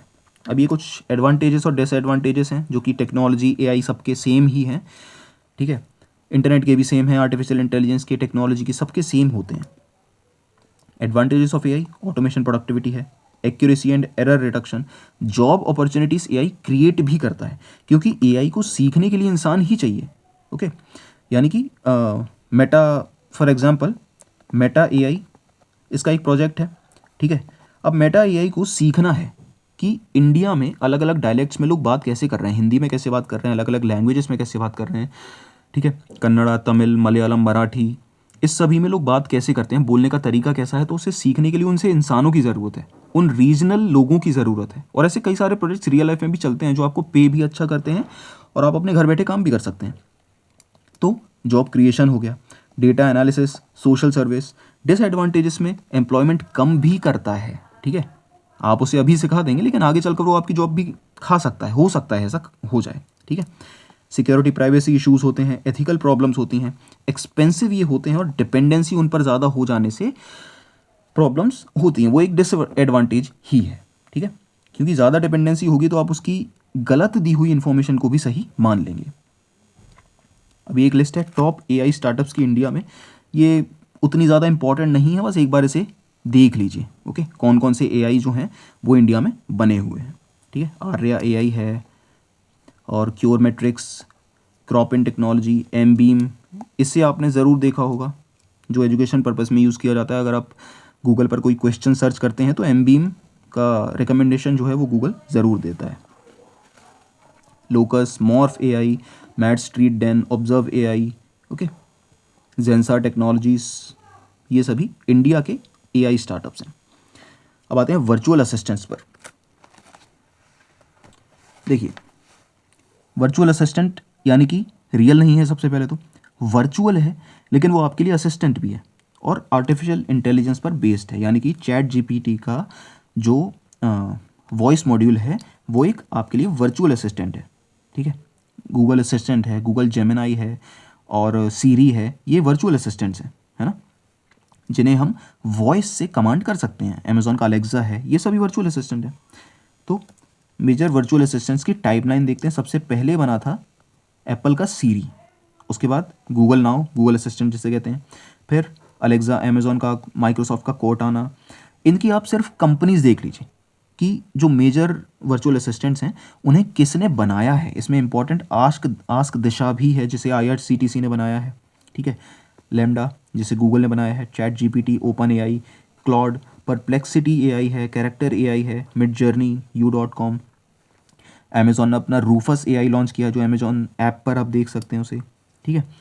गूगल असिस्टेंट, ये सभी वर्चुअल असिस्टेंट्स हैं। ये बस एक बार इनकी कंपनी देख लीजिए आप कौन सी है, बस इतना काफ़ी है। अब AI असिस्टेंट कैसे काम करता है? आपकी क्वेरी लेकर उसे समझता है कि आपको चाहिए क्या, फिर रेलिवेंट इन्फॉर्मेशन निकालता है, फिर उसे एनालाइज करके रीज़न करता है और जनरेट करता है, आपको आंसर देता है रिस्पॉन्स के तौर पर, ठीक है। और चैटबॉट्स और वर्चुअल असिस्टेंट्स आज के ऑलमोस्ट सेम है, ठीक है। वर्चुअल असिस्टेंट्स आप उसे वॉइस से भी कमांड दे सकते हैं और चैट से भी दे सकते हैं। चैट बॉट को सिर्फ चैट से कमांड दे सकते हैं, जो चैट GPT इसका सबसे अच्छा एग्जांपल है, ठीक है। कस्टमर सर्विस हो गया जिससे आप चैट कर सकते हैं, हेल्प डेस्क, ई-कॉमर्स, इन सभी में चैट बॉट्स का यूज़ किया जाता है। अब इंडिया में आर्टिफिशियल इंटेलिजेंस 1986 में नॉलेज बेस्ड कंप्यूटर सिस्टम बने, ठीक है। फिर 88 में CDAC बना जहाँ पर सुपर कंप्यूटर एरावत जो AI बेस्ड सुपर कंप्यूटर है वो प्लेस्ड है, एस्टैब्लिश्ड है। 1990s में IITs में AI पर रिसर्च शुरू हुई, ठीक है। फिर पहली major Indian AI analytics company बनी जिसे श्रीकांत वेलमकन्नी और प्रणय अग्रवाल ने बनाया था। अब देखिए जो AI के स्टार्टअप्स इंडिया में हो उसमें सबसे इंपॉर्टेंट है कृत्रिम AI। ये सबसे इंपॉर्टेंट है, जैसे ओला के जो CEO हैं भावेश अग्रवाल, उन्होंने बनाया हुआ था। ये इंडिया का पहला AI स्टार्टअप है, ठीक है। 2013 में नेशनल साइबर सिक्योरिटी पॉलिसी बनी जिसे MITI ने बनाया था, ministry of electronics and information technology ने। 2015 में अगेन डिजिटल इंडिया मिशन, पहले भी कितनी बार हम बात कर चुके हैं इसके बारे में, हर डिजिटल चीज़ at present digital India mission के तहत ही आती है। 2018-19 में एरावत सुपर कंप्यूटर, ठीक है। और IIT खड़गपुर ने पहला मास्टर्स प्रोग्राम अपना लॉन्च किया आर्टिफिशियल इंटेलिजेंस में 2018-19 में। 2020 में रेज समिट हुई, responsible AI for social empowerment, ठीक है। IIT हैदराबाद ने पहला इंस्टीट्यूट है जिसने बीटेक शुरू किया, बीटेक प्रोग्राम जो है वो शुरू किया आर्टिफिशियल इंटेलिजेंस में। उसके बाद 2021 में यूनाइटेड स्टेट्स और इंडिया का AI इनिशिएटिव शुरू हुआ, ठीक है। फिर 2021 में ये है इम्पॉर्टेंट, 2021 में सुपेस लॉन्च हुआ, supreme court portal for assistance in courts efficiency, जो कि जजेस की हेल्प करने के लिए बनाया गया था, ठीक है। कोर्ट को और एफिशिएंट बनाने के लिए जिसे लॉन्च किया था उस समय के चीफ जस्टिस शरद अरविंद बोबड़े ने।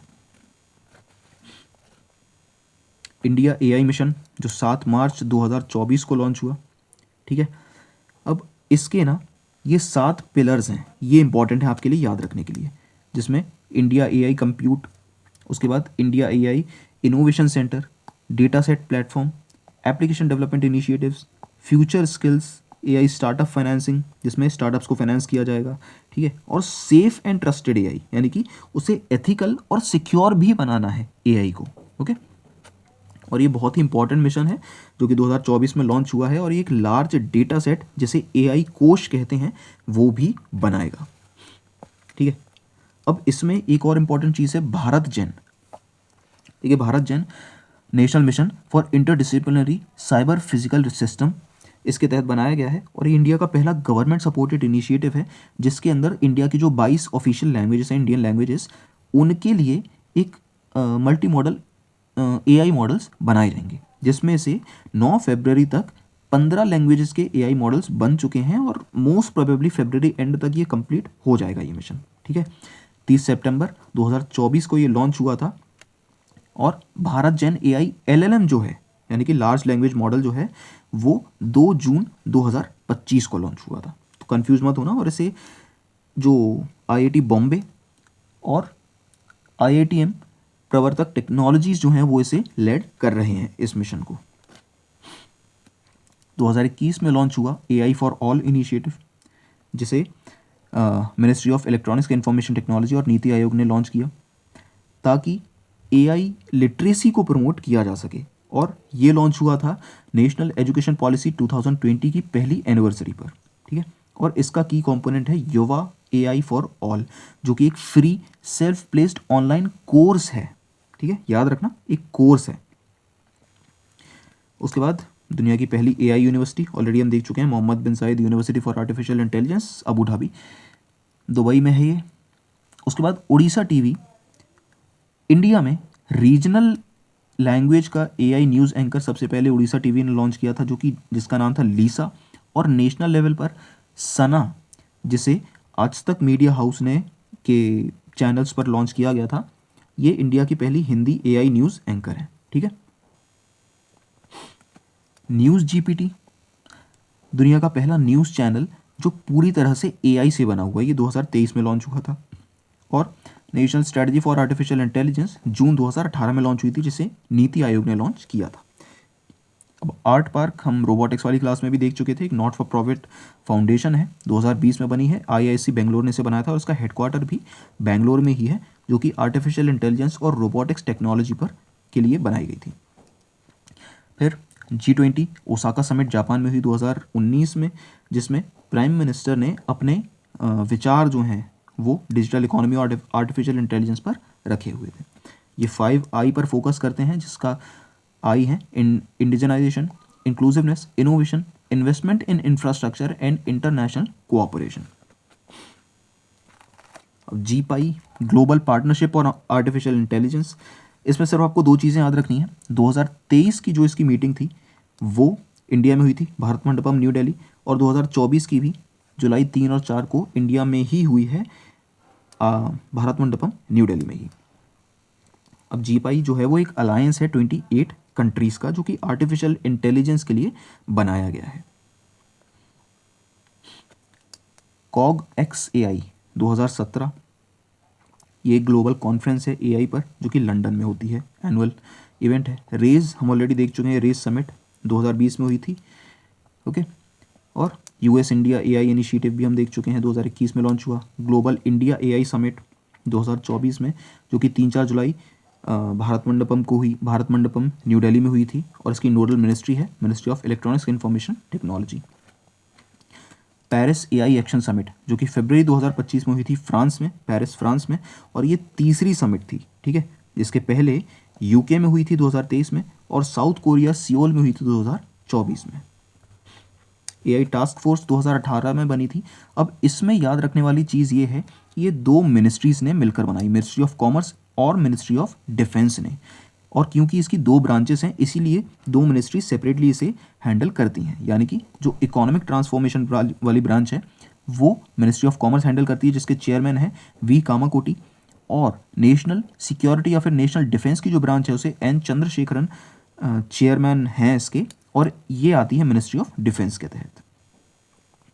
नेशनल सुपर कंप्यूटिंग मिशन 2015 हम ऑलरेडी देख चुके हैं, एरावत इसके तहत ही बनाया गया था, ठीक है। अब AI Bharat at MP workshop, जो कि 8 मई 2025 को Kushabhau Thakre international convention centre Bhopal में हुई थी, और डिजिटल गवर्नेंस के लिए ये मध्य प्रदेश ने एक वर्कशॉप प्रेजेंट की थी। बहुत ही इंपॉर्टेंट चीज़ है ये MP के सभी एग्जाम्स के लिए, ठीक है, और करंट अफेयर्स का भी एक पार्ट है, तो इसे ज़रूर याद रख कर लीजिए। और इसे ऑर्गेनाइज किया था MPSEDC ने, यानी कि Madhya Pradesh state electronics development corporation, और नेशनल गवर्नेंस डिवीजन ने, ठीक है, इन कोलैबोरेशन विद मीटी।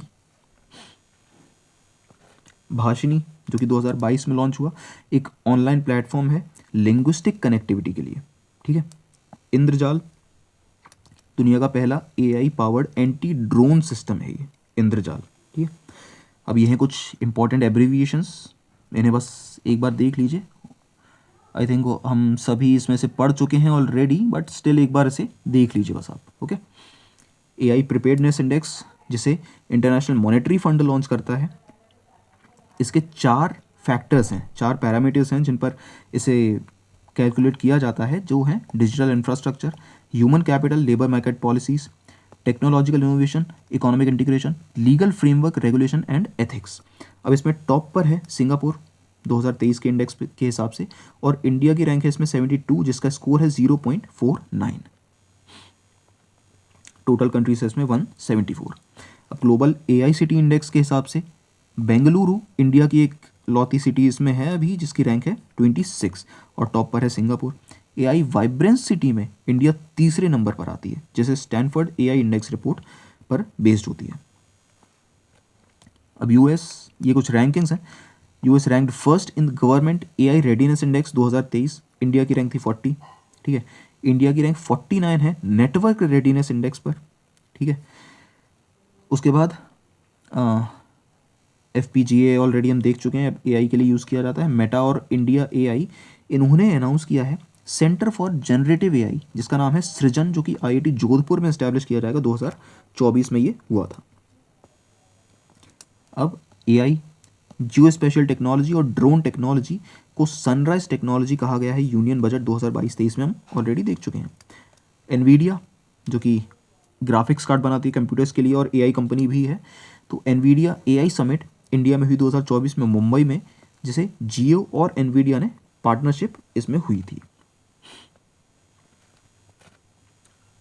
अब एआई के कुछ सोर्सेस होते हैं बायस के, जिसमें इंपॉर्टेंट होते हैं डेटा, ठीक है, humans, selection, labelling, supervision, cultural societal base bias और एल्गोरिदम मॉडल, ठीक है। ये सभी एआई को बायस करने में हेल्प करते हैं या फिर उसके बेसिस हैं। अब bias in and bias out, AI doesn't create bias, ठीक है। एआई खुद से इतना नहीं सोच सकता कि वो बायस क्रिएट कर सके, लेकिन ये सभी जो पैरामीटर्स हैं ना, इनके बेसिस पर वो बायस क्रिएट करता है, ठीक है। अब डीप सीक एक एआई पावर्ड चैटबॉट है, चैट जीपीटी के जैसा ही, और 2023 में ये लॉन्च हुआ था। वर्चुअल रियलिटी बेसिकली नकली रियलिटी, एक 3D एनवायरनमेंट होता है। आपने ऐसे इस तरह के ग्लासेस देखे होंगे, ठीक है, इन्हें आंखों पर पहनकर, और आपको एक अंदर अलग दुनिया दिखेगी, जो मेनली गेमिंग्स में यूज़ किया जाता है, या फिर आजकल जो रियल एस्टेट डेवलपर्स हैं वो भी अपनी प्रॉपर्टी में जो पूरी तरह से बनी नहीं है, लेकिन उसे अपने कस्टमर को दिखाने के लिए कि बनने के बाद कैसी लगेगी, VR हेडसेट्स का यूज़ करते हैं, ठीक है। तो एक 3D एनवायरनमेंट को ये क्रिएट करते हैं जो एक रियल फील देता है, इसीलिए इसे वर्चुअल रियलिटी कहते हैं। और ये टर्म जो है वो जैरॉन लैनियर ने 1987 में कॉइन किया था। इसे मेडिकल एजुकेशन में भी यूज़ किया जाता है। मेटावर्स, देखिए मेटावर्स जो है वो वर्चुअल रियलिटी के जैसा ही है, लेकिन ये एक दुनिया बना लेते हैं, ठीक है। ये एक 3D वर्चुअल वर्ल्ड्स की दुनिया है जिसमें सोशली लोग कनेक्ट भी हो सकते हैं, ठीक है। और ये जो है वो इवॉल्व होता रहता है, आप ऑनलाइन हो या ऑफलाइन हो, या लॉग आउट किया हो आपने, लॉग इन किया हो, ये इवॉल्व होता रहेगा। इसे एक डिजिटल यूनिवर्स कह सकते हैं जो हमारे फिजिकल रियल वर्ल्ड के पैरेलल चलता है, ठीक है। ये है रियल वर्ल्ड और ये है मेटावर्स, दोनों पैरेलल चल रहे हैं, लेकिन ये नकली है और ये असली है, इतना फ़र्क है। ये 3D वर्चुअल वर्ल्ड होता है, ठीक है। और मेटावर्स को नील स्टीफनसन ने अपनी बुक स्नो क्रैश में मेंशन किया हुआ था। अब इसके लिए मेटावर्स को एक्सेस करने के लिए आपको कुछ चीज़ें चाहिए होती हैं, डिवाइसेस चाहिए होते हैं, जिसमें कंप्यूटर्स या स्मार्टफोन्स, VR हेडसेट इंपॉर्टेंट है, AR ग्लासेस, है ना। आपने एप्पल के AR हेडसेट्स देखे होंगे जो कि आज बहुत इवॉल्व कर चुके हैं, है ना। तो वो उस तरह के ही ये मेटावर्स है। अब इसकी की कैरेक्टरिस्टिक्स देखते हैं। इमर्सिव 3D एनवायरनमेंट होता है, ठीक है। वर्चुअल स्पेस है, 3D एनवायरनमेंट है इसका। परसिस्टेंट वर्ल्ड होते हैं, यानी कि ये एग्जिस्ट करते रहेंगे आप लॉक्ड इन हो या ना हो। इसमें रियल टाइम इंटरेक्शन होता है, क्योंकि आप सोशली लोगों से कनेक्ट भी हैं, तो रियल टाइम इंटरेक्शन होता है। आपकी एक डिजिटल आइडेंटिटी होती है, जैसे अवतार कहते हैं या एवटार, जो भी। इकोनॉमी यानी कि वर्चुअल गुड्स, करेंसीज, असेट्स भी इसमें खरीदे जा सकते हैं, बेचे जा सकते हैं, ट्रेड किया जा सकता है। और इंटर ऑपरेबिलिटी यानी कि अलग अलग वर्चुअल स्पेसेस में भी इसे एक्सेस किया जा सकता है। अब इसके major examples, gaming again, social VR आता है, वर्चुअल वर्ल्ड्स, कॉरपोरेट, मेटा, ठीक है। इसमें technologies VR, AR, blockchain, cloud computing और AI और स्पेशियल कंप्यूटिंग शामिल होती हैं। अभी एक लिस्ट है मेजर AI एजेंट्स की जो एट प्रेजेंट भी हम यूज़ कर रहे हैं और कुछ पास्ट के भी हैं। इसमें सबसे इंपॉर्टेंट आता है सबसे पहला चैटबॉट एलिजा, जिसे MIT में बनाया था, ठीक है। Playground chat by OpenAI 2020 में, Siri by Apple, Google Now by Google. एक लिस्ट है बस, अब इसे जो पहले भी दी गई थी इसकी बस आपको कंपनीज देखनी है, ठीक है।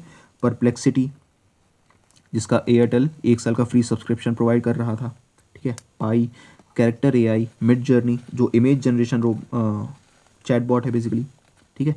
Grok AI, Elon Musk, LaMDA by Google, Meta AI by Meta, Amazon Rufus by Amazon जो कि शॉपिंग असिस्टेंट है आपका एक तरफ से।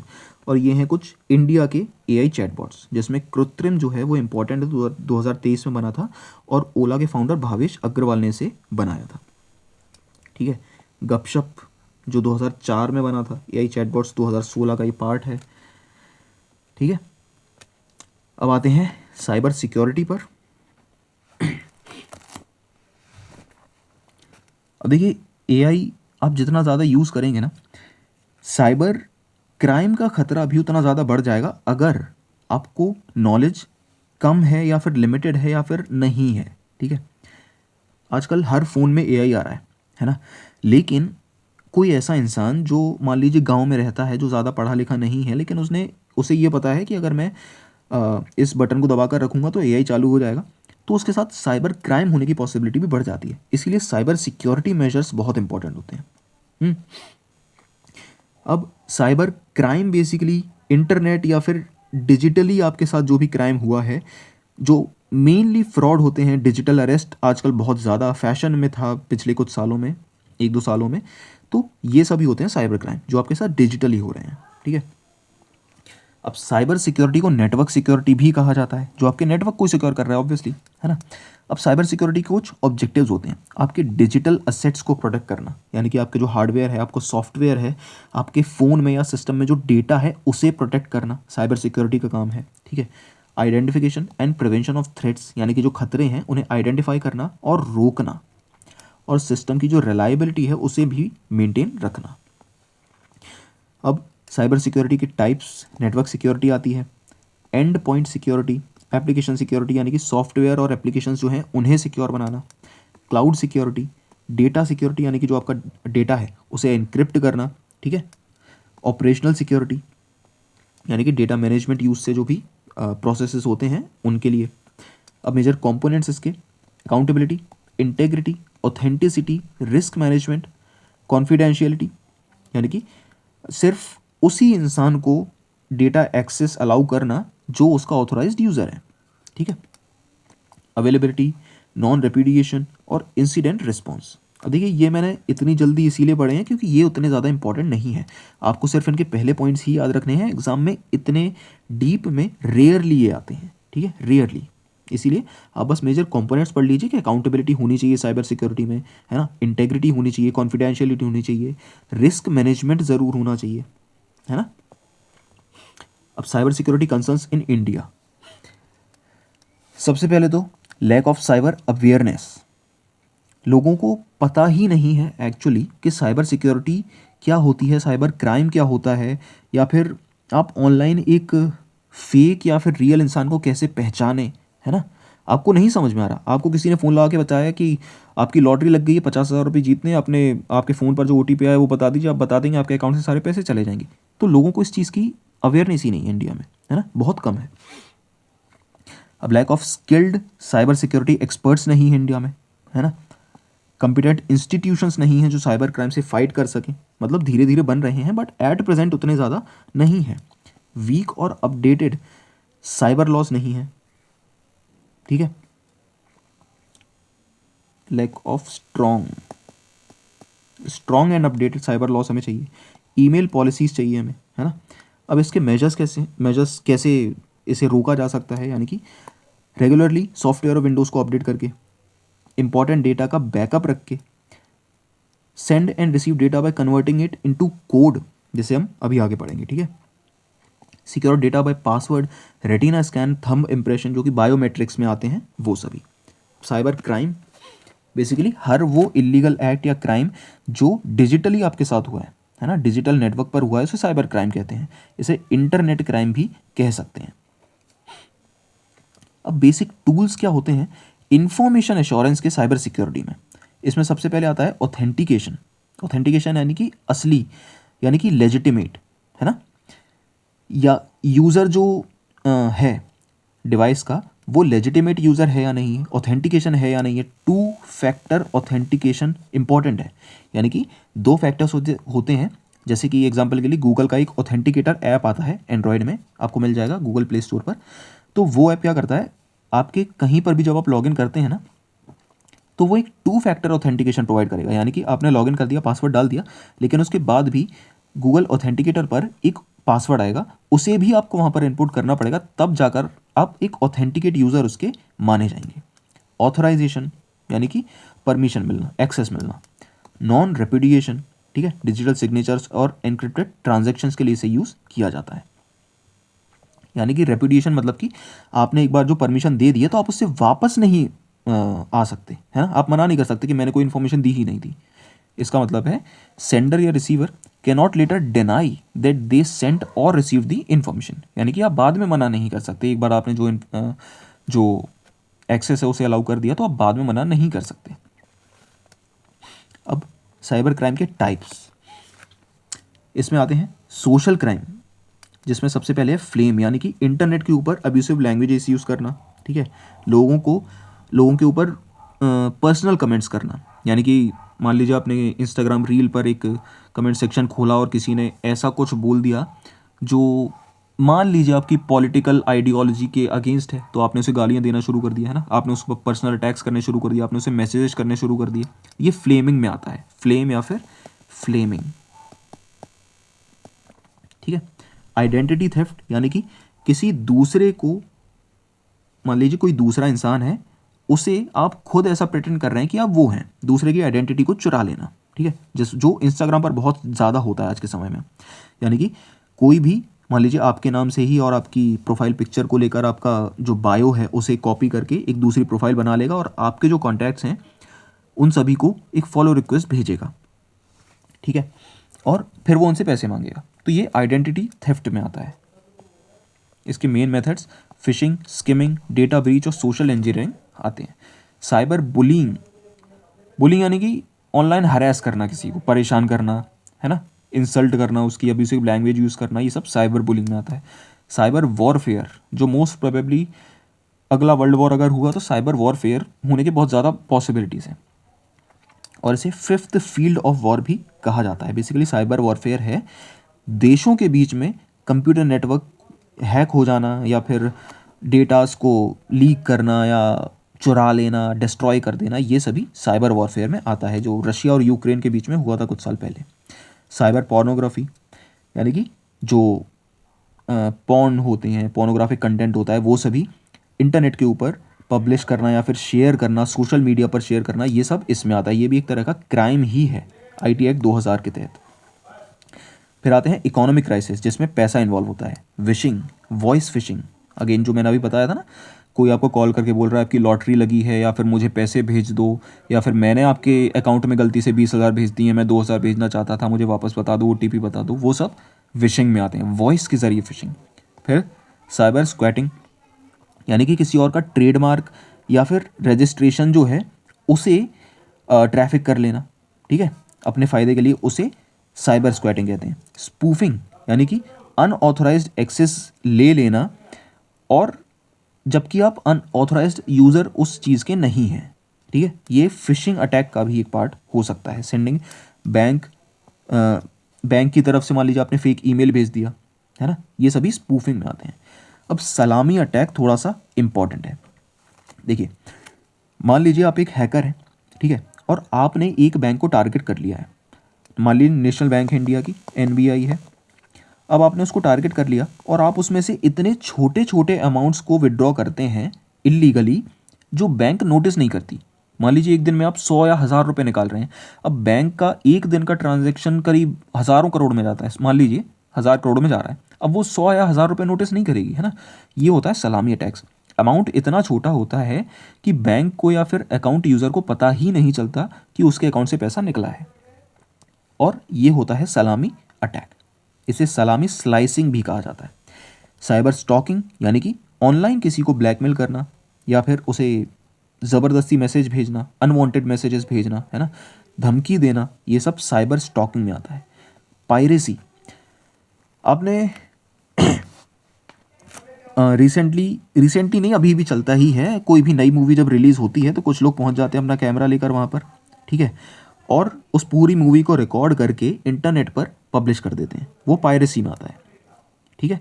यानी कि ओरिजिनल प्रोडक्ट को कॉपी करके बिना परमिशन के उसके ओरिजिनल यूज़र के या उस ओरिजिनल प्रोड्यूसर के बिना परमिशन के बेचना या फिर पब्लिश करना, ठीक है। क्रिप्टो जैकिंग, जिसमें कंप्यूटर रिसोर्सेज को बिना परमिशन के लिए क्रिप्टो करेंसी माइन करने के लिए यूज़ किया जाता है। क्रिप्टो करेंसी डिजिटल करेंसी है, ठीक है। और वेलिंग, यानी कि अटैकर्स सीनियर ऑफिशियल्स को टारगेट करते हैं और ऑर्गेनाइजेशन के, और उन्हें ब्लैकमेल करते हैं सेंसिटिव इंफॉर्मेशन को ऑब्टेन करने के लिए। अब टेक्निकल क्राइम्स, जिसमें फिशिंग शामिल है। फिशिंग पर्सनल इंफॉर्मेशन ऑब्टेन करता है, ठीक है, और ये किसी भी तरीके से हो सकता है, ईमेल के ज़रिए, फ़ोन कॉल या फिर एसएमएस के ज़रिए, और फिर वो आपको बोलेगा कि एक सॉफ्टवेयर इंस्टॉल करो। मान लीजिए ये कुछ साल पहले चला था, मान लीजिए आपको किसी का कॉल आया है और आपको बोला है कि ऑटो डेस्क नाम का एक एप्लीकेशन, जिसका लिंक उसने आपको भेजा हुआ एसएमएस के ज़रिए, उसे इंस्टॉल कर लो, और जैसे ही आप उसे इंस्टॉल करेंगे आपके अकाउंट से पूरा पैसा उड़ जाएगा। तो ये फिशिंग में आता है। स्पैम हम ऑलरेडी देख चुके हैं, जो कि डेंजरस होते हैं। जंक ईमेल जो होते हैं वो डेंजरस नहीं होते, बट स्पैम डेंजरस होते हैं, और ये अनवांटेड ईमेल्स होते हैं जो आपके स्पैम फोल्डर में चले जाते हैं। डेटा डिडलिंग, जैसे changing and manipulating the data present in computer, ठीक है, जो भी आपके कंप्यूटर में डेटा है उसे चेंज करना या मैनिपुलेट करना डेटा डिडलिंग कहा जाता है। साइबर ग्रूमिंग, क्रिमिनल जो हैं वो बच्चों को और टीनेजर्स को टारगेट करते हैं, फंसा लेते हैं किसी भी तरीके से, और उन्हें फिर उनसे क्राइम करवाते हैं, कुछ भी ऐसा कुछ करवा सकते हैं, इसे साइबर ग्रूमिंग कहा जाता है। स्मिशिंग, ये एक तरह का साइबर फ्रॉड है जिसमें पर्सनल और फाइनेंशियल इंफॉर्मेशन ऑब्टेन की जाती है फेक लिंक या फिर मैसेज के जरिए। स्किमिंग एक तरह का फ्रॉड है जिसमें डेबिट कार्ड या क्रेडिट कार्ड की इंफॉर्मेशन है, उसे चुरा कर एटीएम से स्वाइप मशीन के ज़रिए या फिर एटीएम के ज़रिए आपका पैसा निकाल लिया जाता है। फार्मिंग, जिसमें फेक वेबसाइट बनाई जाती है, ठीक है, और एक इंसान को टारगेट किया जाता है और उस वेबसाइट पर भेजा जाता है ऐसा बताने के लिए कि वो ओरिजिनल वेबसाइट है। मान लीजिए आपकी बैंक की वेबसाइट की किसी ने कॉपी कर लिया और आपको वहाँ पर भेज दिया, और आपने जो भी अपने पासवर्ड्स या बैंक डिटेल्स डाले हुए हैं वो सब उसने कॉपी किए, और बस फिर आपका पैसा गायब। Packet sniffing, in which data packets traveling on the network are captured and their information is read and recorded, जिसे लेजिटिमेट या इलीगल पर्पस के लिए यूज़ किया जा सकता है। यानी कि आप जो भी डेटा इंटरनेट पर भेज रहे हैं उसे कैप्चर किया जाता है। ये हाई लेवल का क्राइम हो रहा है ना। कितना ज़्यादा टेक्निकलिटी से आती होगी इस हैकर को या इस क्रिमिनल को, अटैकर को, तब जाकर वो इतना ज़्यादा कर रहा है। अब denial of service attack, DoS attack, basically एक वेबसाइट या सर्वर पर टेम्परेली या परमानेंटली आपकी जो यूज़ है उसे रोक देना, ठीक है। यानी कि आप जो एक लेजिटिमेट यूज़र हैं उस वेबसाइट के, आपको सर्विसेज नहीं मिल पा रही, इसे कहते हैं डिनाइल ऑफ सर्विस अटैक। इसका मेन ऑब्जेक्टिव होता है स्लो डाउन या फिर completely shutting down the website और server, preventing legitimate users from accessing the service, harming the reputation, business and security of the organisation. अब डॉस की methodology होती है, यानी कि फॉल्स रिक्वेस्ट बहुत सारी फॉल्स रिक्वेस्ट को भेजना जिससे ट्रैफिक बहुत ज़्यादा बढ़ जाए, ठीक है, फिर नेटवर्क स्लो डाउन हो जाता है, क्रैश भी हो जाता है कई केसेस में, और फिर लेजिटिमेट यूज़र के लिए वो सर्विसेज अनअवेलेबल हो जाती हैं। अब ये दो तरीके के अटैक्स होते हैं, डॉस डिनाइल ऑफ सर्विस और distributed denial of service. DoS जो है वो ज़्यादा डेंजरस है, ठीक है, और इसमें बहुत सारे हज़ारों कंप्यूटर्स तक में ट्रैफिक जो है वो एक साथ भेजा जाता है। अब इसे प्रिवेंट करने के लिए सबसे अच्छा तरीका है फायरवॉल्स को यूज़ करो। फायरवॉल्स जो हार्डवेयर और सॉफ्टवेयर दोनों के ही माध्यम से यूज़ की जा सकती है, उसे यूज़ करिए, ठीक है। ईव्सड्रॉपिंग, देखिए ईव्सड्रॉपिंग इंग्लिश वर्ड है जिसका सीधा मतलब है छुपके से किसी की बातें सुनना। साइबर सिक्योरिटी में इसका मतलब है एक साइबर अटैकर है जो आपका डेटा चुपके से देख रहा है या सुन रहा है है ना, वाईफाई के ज़रिए या ईमेल के ज़रिए, चैट्स के ज़रिए, और फिर आपके साथ फ्रॉड करने की कोशिश कर सकता है। अब आते हैं मैलवेयर में। मैलवेयर का मतलब है मैलिशियस सॉफ्टवेयर, ठीक है, यानी कि ऐसा सॉफ्टवेयर जो मैलिशियस है, यानी आपके साथ धोखा कर सकता है, क्राइम कर सकता है, आपके साथ आपका डेटा ले सकता है, चोरी कर सकता है आपका डेटा, ठीक है। अब मेजर मैलवेयर्स में आते हैं वायरसेस, जो कि कंप्यूटर वायरसेस होते हैं, जो आपके कंप्यूटर की फाइल्स को जो है वो करप्ट कर लेंगे, डिलीट कर देंगे डेटा को, या फिर डेटा खुद कॉपी करके और आपके कंप्यूटर से डिलीट करके आपको ब्लैकमेल करेंगे, रैंसम मांगेंगे आपसे, फिरौती मांगेंगे कि इतना पैसा दो तब मैं आपका डेटा पूरा वापस करूँगा, ऐसा वैसा, है ना। फिर आते हैं वॉर्म्स, जो कि सेल्फ रेप्लिकेटिंग मेलवेयर होते हैं, और इन्हें किसी फाइल से अटैच होने की ज़रूरत नहीं है, ये अपने आप को बेसिकली रेप्लिकेट करते जाते हैं, यानी और बनाते जाते हैं अपने जैसे। ट्रोजान हॉर्सेस, अब देखिए ट्रोजान बेसिकली ऐसा सॉफ्टवेयर है जो आपको लगेगा कि असली है, लेकिन असल में वो नकली होता है, ठीक है, और आप उसे इंस्टॉल कर लेते हैं, जिससे आपका डेटा स्टील हो सकता है, चोरी किया जा सकता है, और फिर उसे गलत तरीके से यूज़ किया जा सकता है, या फिर रैंसम के लिए आपको कॉल या फिर कांटेक्ट किया जा सकता है, ठीक है। रैंसमवेयर वही फिरौती वाले, ये आपके कंप्यूटर में ऐसा एन्क्रिप्शन डाल देंगे कि आप अपनी ही फाइल्स को एक्सेस नहीं कर पाएंगे, और तब आपको वो पासवर्ड मिलेगा जब आप उन्हें फिरौती की रकम दे देंगे, ठीक है। स्पाईवेयर यानी कि जासूसी वाला, इसका की लॉगर सबसे अच्छा एग्जांपल है। अब की लॉगर जो है वो हार्डवेयर सॉफ्टवेयर दोनों की ज़रिए हो सकता है, और ये की स्ट्रोक्स को रिकॉर्ड करता है, यानी कि आप जो भी अपने कीबोर्ड पर टाइप कर रहे हैं उन्हें रिकॉर्ड करता है ये, और उसके ज़रिए आपकी प्राइवेसी जो है उसे भंग कर सकता है, आपकी इन्फॉर्मेशन कलेक्ट कर सकता है। एडवेयर, अनवांटेड एडवर्टाइजमेंट, जो हर जगह रोज़ देख रहे होंगे आप, हर वेबसाइट पर अनवांटेड एडवर्टाइजमेंट मिलते हैं। अब इसका पर्पस होता है सिस्टम को स्लो करना, ठीक है। Root kits, deep level malware जो रूट किट में बैठ जाता है जाकर, ठीक है। मान लीजिए आपकी जो फ़ोन की जो मेमोरी होती है, कंप्यूटर की मेमोरी होती है, उसमें सबसे नीचे होता है रूट किट, रूट मेमोरी जिसे कहते हैं, वहाँ पर जाकर ये मेलवेयर बैठ जाता है। बॉटनेट, जो कि remotely network of infected computers controlled remotely by attackers, यानी कि वो अटैकर कहीं और बैठा लेकिन वो आपके कंप्यूटर को कंट्रोल कर रहा है।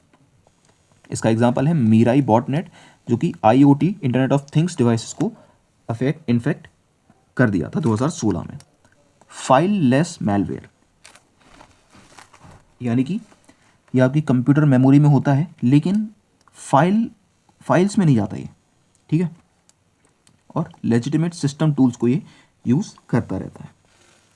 मोबाइल मेलवेयर बेसिकली स्मार्टफोन और टैबलेट्स को टारगेट करता है।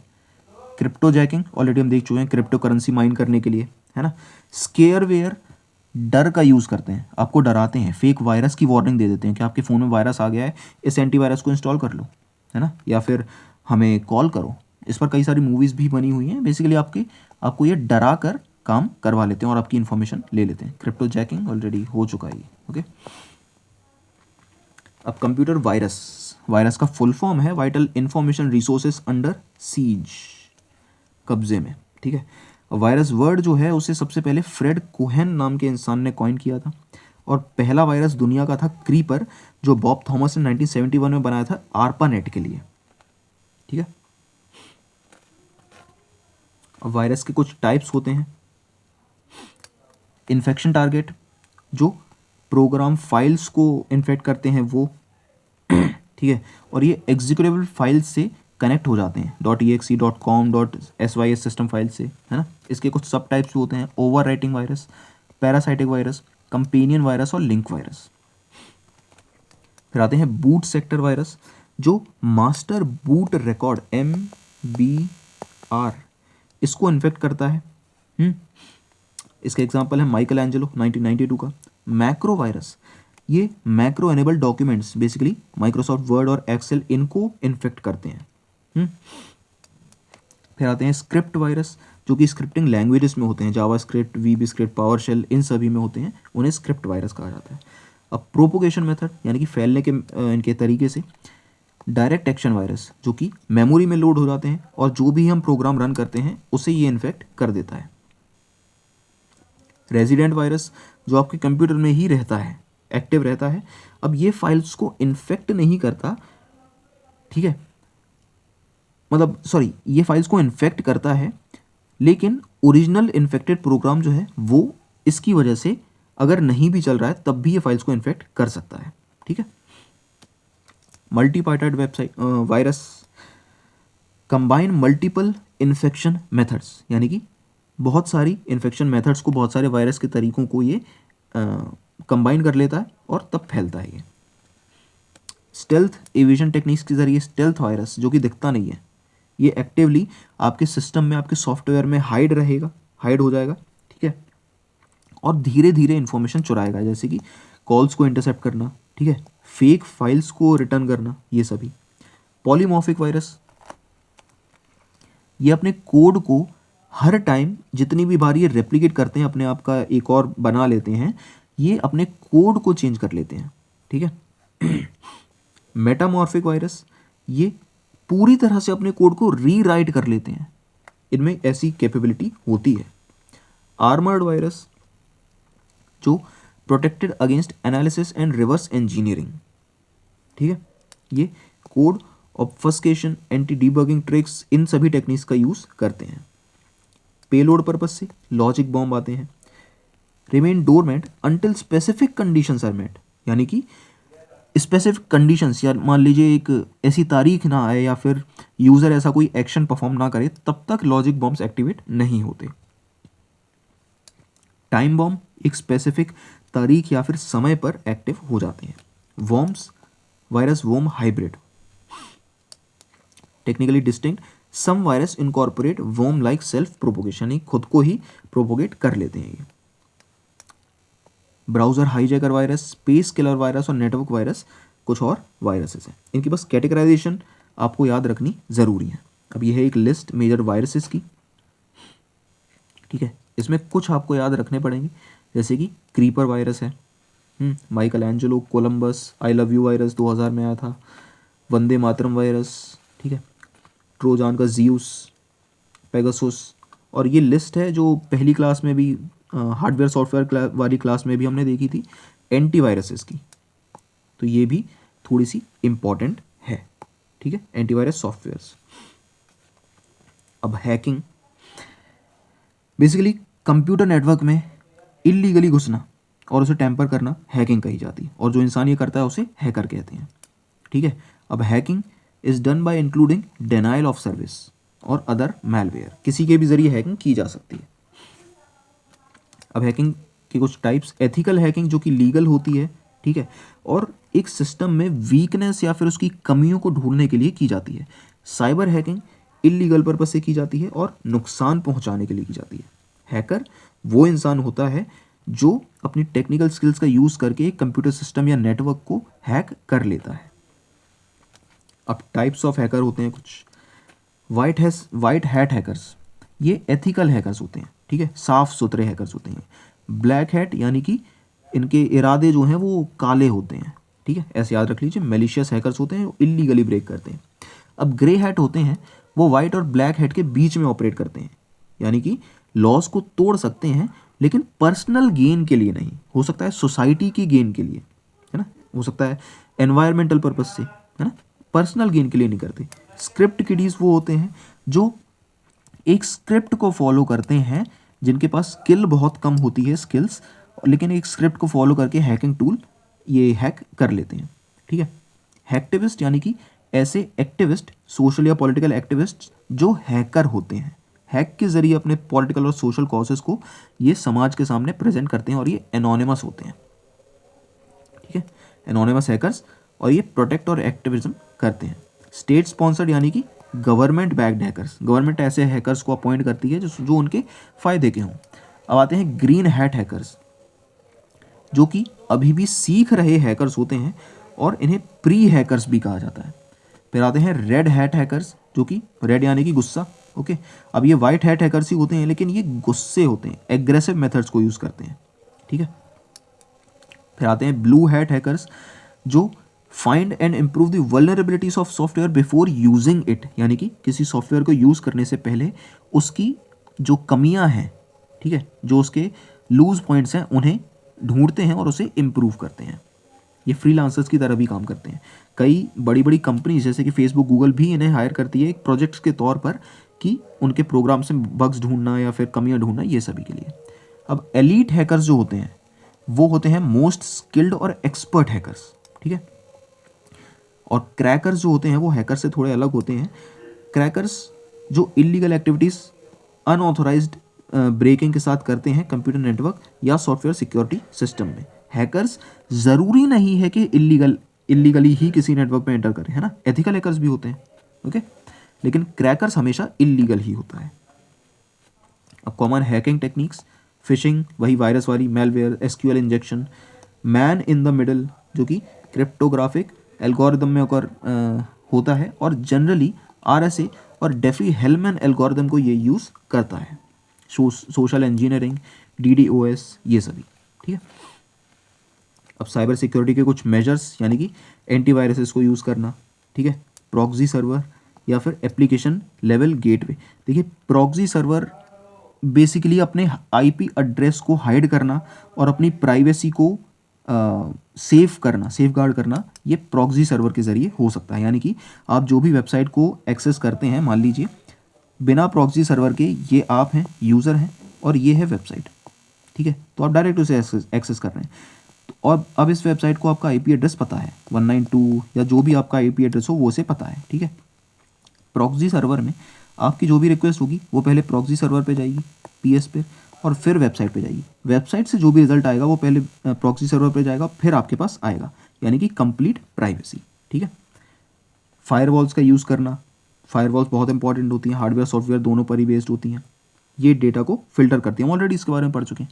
कैप्चा, जो कि आईआरसीटीसी की ऐप की जान है, कैप्चा, है ना, जब भी आप डालते होंगे कुछ एक पैटर्न्स आते हैं बहुत सारी वेबसाइट्स पर, 1 2 BC1, है ना, ये कैप्चा होते हैं।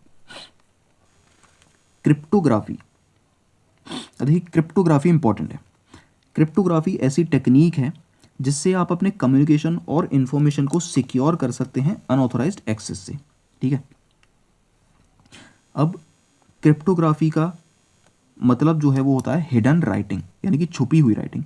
मान लीजिए आपकी एक डायरी है, ठीक है, ये आपकी डायरी, अब इसमें ऐसी इन्फॉर्मेशन है या फिर आप चाहते हैं कि इस डायरी को मेरे अलावा या फिर जिसे मैं चाहूँ उसके अलावा कोई और ना पढ़ सके, तो आप उसे क्रिप्टोग्राफी के ज़रिए उसके जो वर्ड्स हैं उसे हाइड कर देंगे, ठीक है। अब इसके कोर कंपोनेंट्स होते हैं एन्क्रिप्शन, यानी कि प्लेन टेक्स्ट को साइफर टेक्स्ट में कर देना, साइफर यानी कि उसे छुपा देना या फिर किसी भी तरीके टेक्स्ट में कर देना जो लॉजिकल ही ना हो, ठीक है। फिर होता है डिक्रिप्शन, यानी कि उसे रिवर्स कर देना, दोबारा से उसे अंडरस्टैंडेबल फॉर्मेट में। की, यानी कि ऐसी पासवर्ड कह सकते हैं, ऐसी चाबी कह सकते हैं जिसके ज़रिए उस चाबी के ज़रिए ही इस इंफॉर्मेशन को एक्सेस किया जा सकता है। और एल्गोरिदम, यानी कि मैथमेटिकल प्रोसीजर जो एन्क्रिप्शन और डिक्रिप्शन में फॉलो किया जाता है।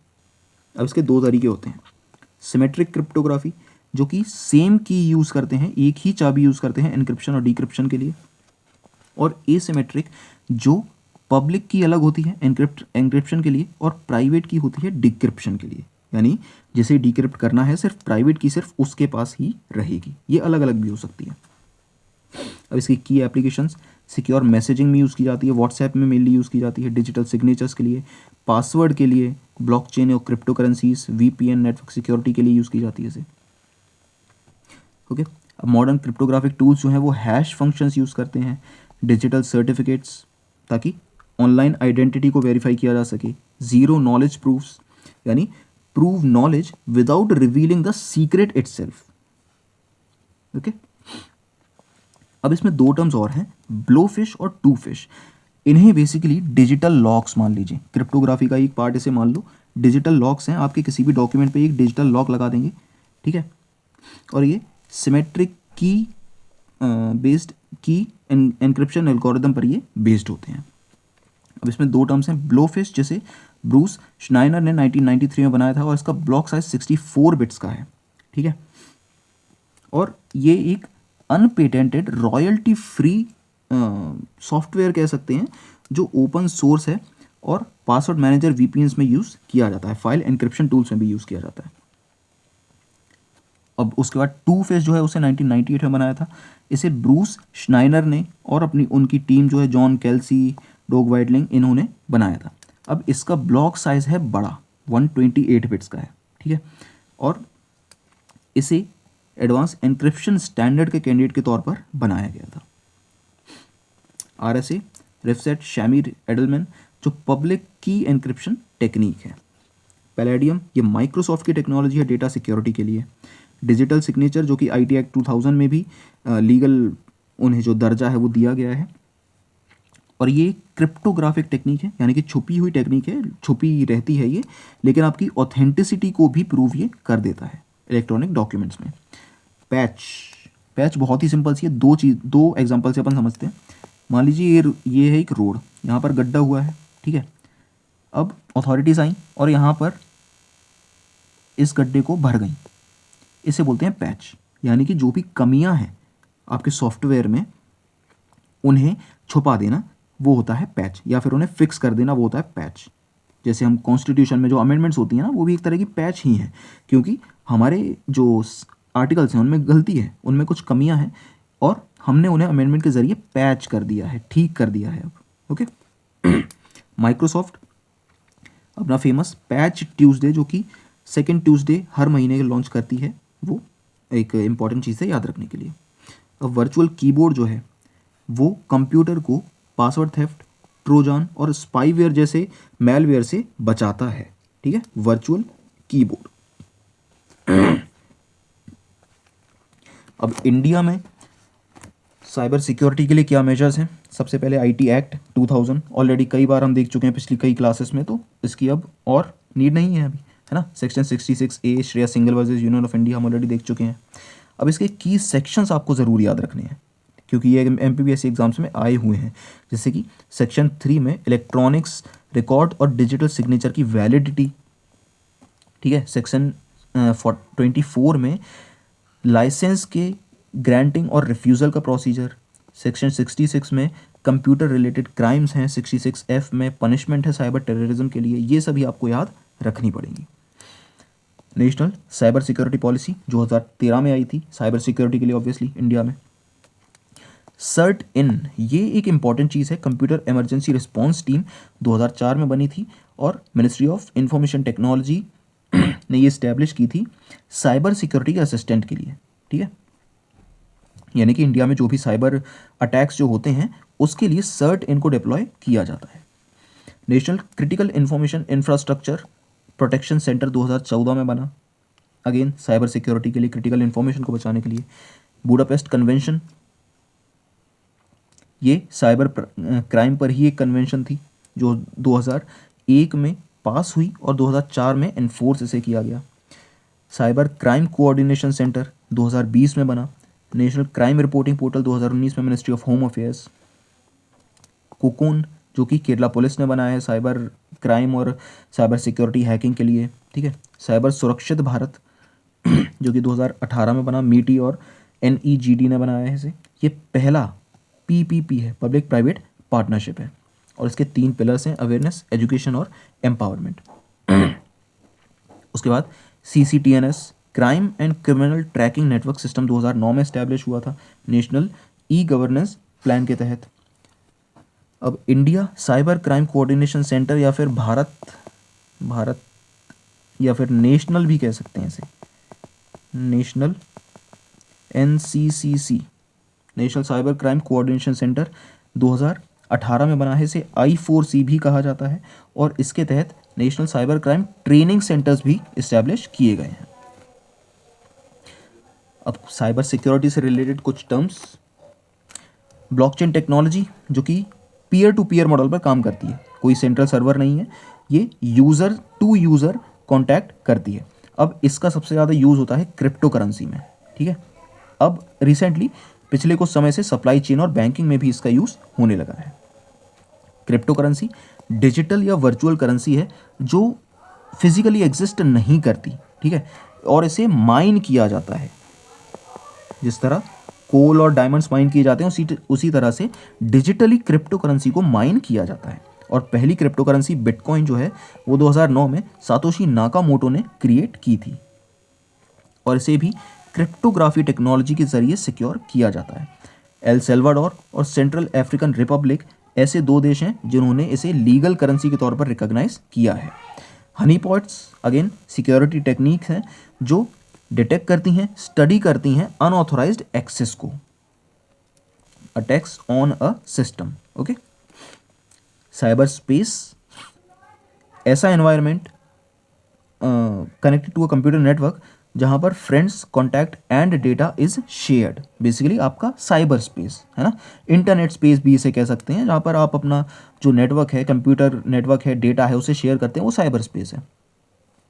अब साइबर स्पेस सबसे पहले विलियम गिब्सन ने अपनी बुक न्यूरोमैंसर में यूज़ किया था। मैसेज डाइजेस्ट क्या होता है? ऐसी टेक्निक जिसके ज़रिए किसी मैसेज की इंटेग्रिटी को वेरीफाई किया जा सके उसे मैसेज डाइजेस्ट कहा जाता है। Okay, digital arrest scam. पिछले साल में आपने ज़रूर ये देखा होगा, इस पर कई सारी रील्स भी बनी हुई थी। अब डिजिटल अरेस्ट होता क्या है? इसे डिजिटल हाउस अरेस्ट या डिजिटल वर्चुअल अरेस्ट भी कहा जाता है, और ये फ्रॉड होता है बेसिकली, ठीक है। रियलिटी में कोई भी अथॉरिटीज आपसे कांटेक्ट करके आपको डिजिटली अरेस्ट नहीं करेंगी, वो आपको नहीं करेंगे डिजिटली अरेस्ट। ओके, अब इसमें फ्रॉडस्टर क्या करता है? सबसे पहले आपको कांटेक्ट करेगा और इम्पर्सोनेट करेगा, ऐसा बनेगा कि वो किसी अथॉरिटी से, गवर्नमेंट अथॉरिटी से बोल रहा है, मान लीजिए कोई एसपी बोल रहा है या फिर कोई पुलिस वाला बोल रहा है, जो आपको ऐसा बताएगा कि आपने ये क्राइम किया है, ठीक है। आपको एक फेक ईमेल भी भेज सकता है या फिर एक फेक एफआईआर की रिपोर्ट भी भेज सकता है, कोर्ट ऑर्डर की रिपोर्ट भी भेज सकता है, और फिर आपसे कहेगा कि आप स्काइप के ज़रिए, जूम के ज़रिए, व्हाट्सएप के ज़रिए, किसी के भी ज़रिए वीडियो कॉल पर उसके साथ रहिए और आप डिजिटली अरेस्ट रहेंगे, ठीक है। आप कहीं जा नहीं सकते, उस वीडियो कॉल को कट नहीं कर सकते कभी भी, 24 घंटे भी नहीं। और फिर वो आपसे मांगते हैं पैसे या फिर कोई भी ऐसी चीज़ जो उनके फ़ायदे की हो। अब ये स्कैम काम कैसे करता है? सबसे पहले initial contact, victims receive unsolicited calls, WhatsApp message या फिर ईमेल आपके पास आएगा और वो बोलेगा कि मैं पुलिस या सीबीआई से बोल रहा हूँ, आरबीआई से बोल रहा हूँ, नारकोटिक्स से बोल रहा हूँ, आपने ड्रग्स की सप्लाई की है, ठीक है, कोरियर कंपनी से बोल रहा हूँ, फेडेक्स, डीएचएल, किसी से भी बोल रहा हूँ, ठीक है। फिर आप पर वो फॉल्स एक्यूजेशन लगाएगा, यानी गलत आरोप लगाएगा कि आपने मनी लॉन्ड्रिंग की है, ड्रग ट्रैफिकिंग की है आपने, आइडेंटिटी थेफ्ट किया है आपने, ठीक है, और आपको फर्जी एफआईआर भी दिखा देगा, वो कोर्ट के ऑर्डर्स भी दिखा देगा। और फिर आपका होगा डिजिटल कन्फाइनमेंट, डिजिटल अरेस्ट, यानी कि आपको कंटिन्यूसली स्काइप, व्हाट्सएप, जूम के जरिए घंटों तक, दिनों तक, बल्कि हफ्तों तक भी उसके साथ रहना पड़ सकता है, क्योंकि आपको उसकी असलियत नहीं पता है ना। तो ये हो गया डिजिटल कन्फाइनमेंट। और फिर वो बोलेगा कि आप मुझे ये इतना पैसा भेजिए, इतना अमाउंट भेजिए, तब मैं आपका जो केस है उसे ख़त्म कर दूंगा, और ये जो डिजिटल अरेस्ट आप हुए हैं और वो भी ख़त्म हो जाएगा। अब क्योंकि आप परेशान हो चुके हैं डिजिटली अरेस्ट होकर, तो आप उसे दे भी देते हैं, और इसी तरह से एक फ्रॉड आपके साथ हो जाता है, ठीक है। तो इसके लिए आपको सिर्फ एक चीज़ याद रखनी है, कोई भी असली लॉ इन्फोर्समेंट एजेंसी कभी भी पैसे नहीं मांगती, और ना ही ऐसा डिजिटली अरेस्ट कुछ होता है, ठीक है। अगर ऐसा कभी भी आपके पास कोई ईमेल या कॉल आता है तो या तो तुरंत काट दीजिए या फिर उसको कोई रिस्पॉन्स मत दीजिए। फिर ग्लोबल साइबर सिक्योरिटी इंडेक्स 2024, जिसमें इंडिया का स्कोर है 98.49 100 में से, और अब इंडिया टियर 1 रैंक में आ चुकी है, जो कि रोल मॉडलिंग रैंक है। संपदा 2.0 या 2.0 ये मध्य प्रदेश का बेसिकली एक ई रजिस्ट्री सिस्टम है, ठीक है। जो हम रजिस्ट्रीज करवाते हैं उसका ई रजिस्ट्री सिस्टम ये है संपदा 2.0, और इसका नया वर्जन जो है उसके ज़रिए डॉक्यूमेंट्स को online registration software, mobile app के ज़रिए भी किया जा सकता है। मध्य प्रदेश पहला स्टेट है जिसने डॉक्यूमेंट रजिस्ट्रेशन प्रोसेस को कंप्लीटली डिजिटल किया है। इसमें जियो टैगिंग, पेपरलेस प्रोसेस और no need of witness and automatic transfer शामिल है, ठीक है। अब ये कुछ एंटी स्पैम सॉफ्टवेयर की लिस्ट है, छोटी सी लिस्ट है, ज़्यादा बड़ी नहीं है, ठीक है। ये आपको पढ़नी है क्योंकि इसमें से क्वेश्चंस आए हुए हैं जिसमें इंपॉर्टेंट डी स्पैम, ठीक है, स्पैम असैसिन, बोगो फिल्टर और RSPAMD, मेल स्कैनर, ये सभी एंटी स्पैम सॉफ्टवेयर है, यानी कि एक सिक्योरिटी गार्ड है आपके ईमेल इनबॉक्स के लिए, ठीक है। तो ये थी आज की क्लास और ये थोड़ी सी बड़ी है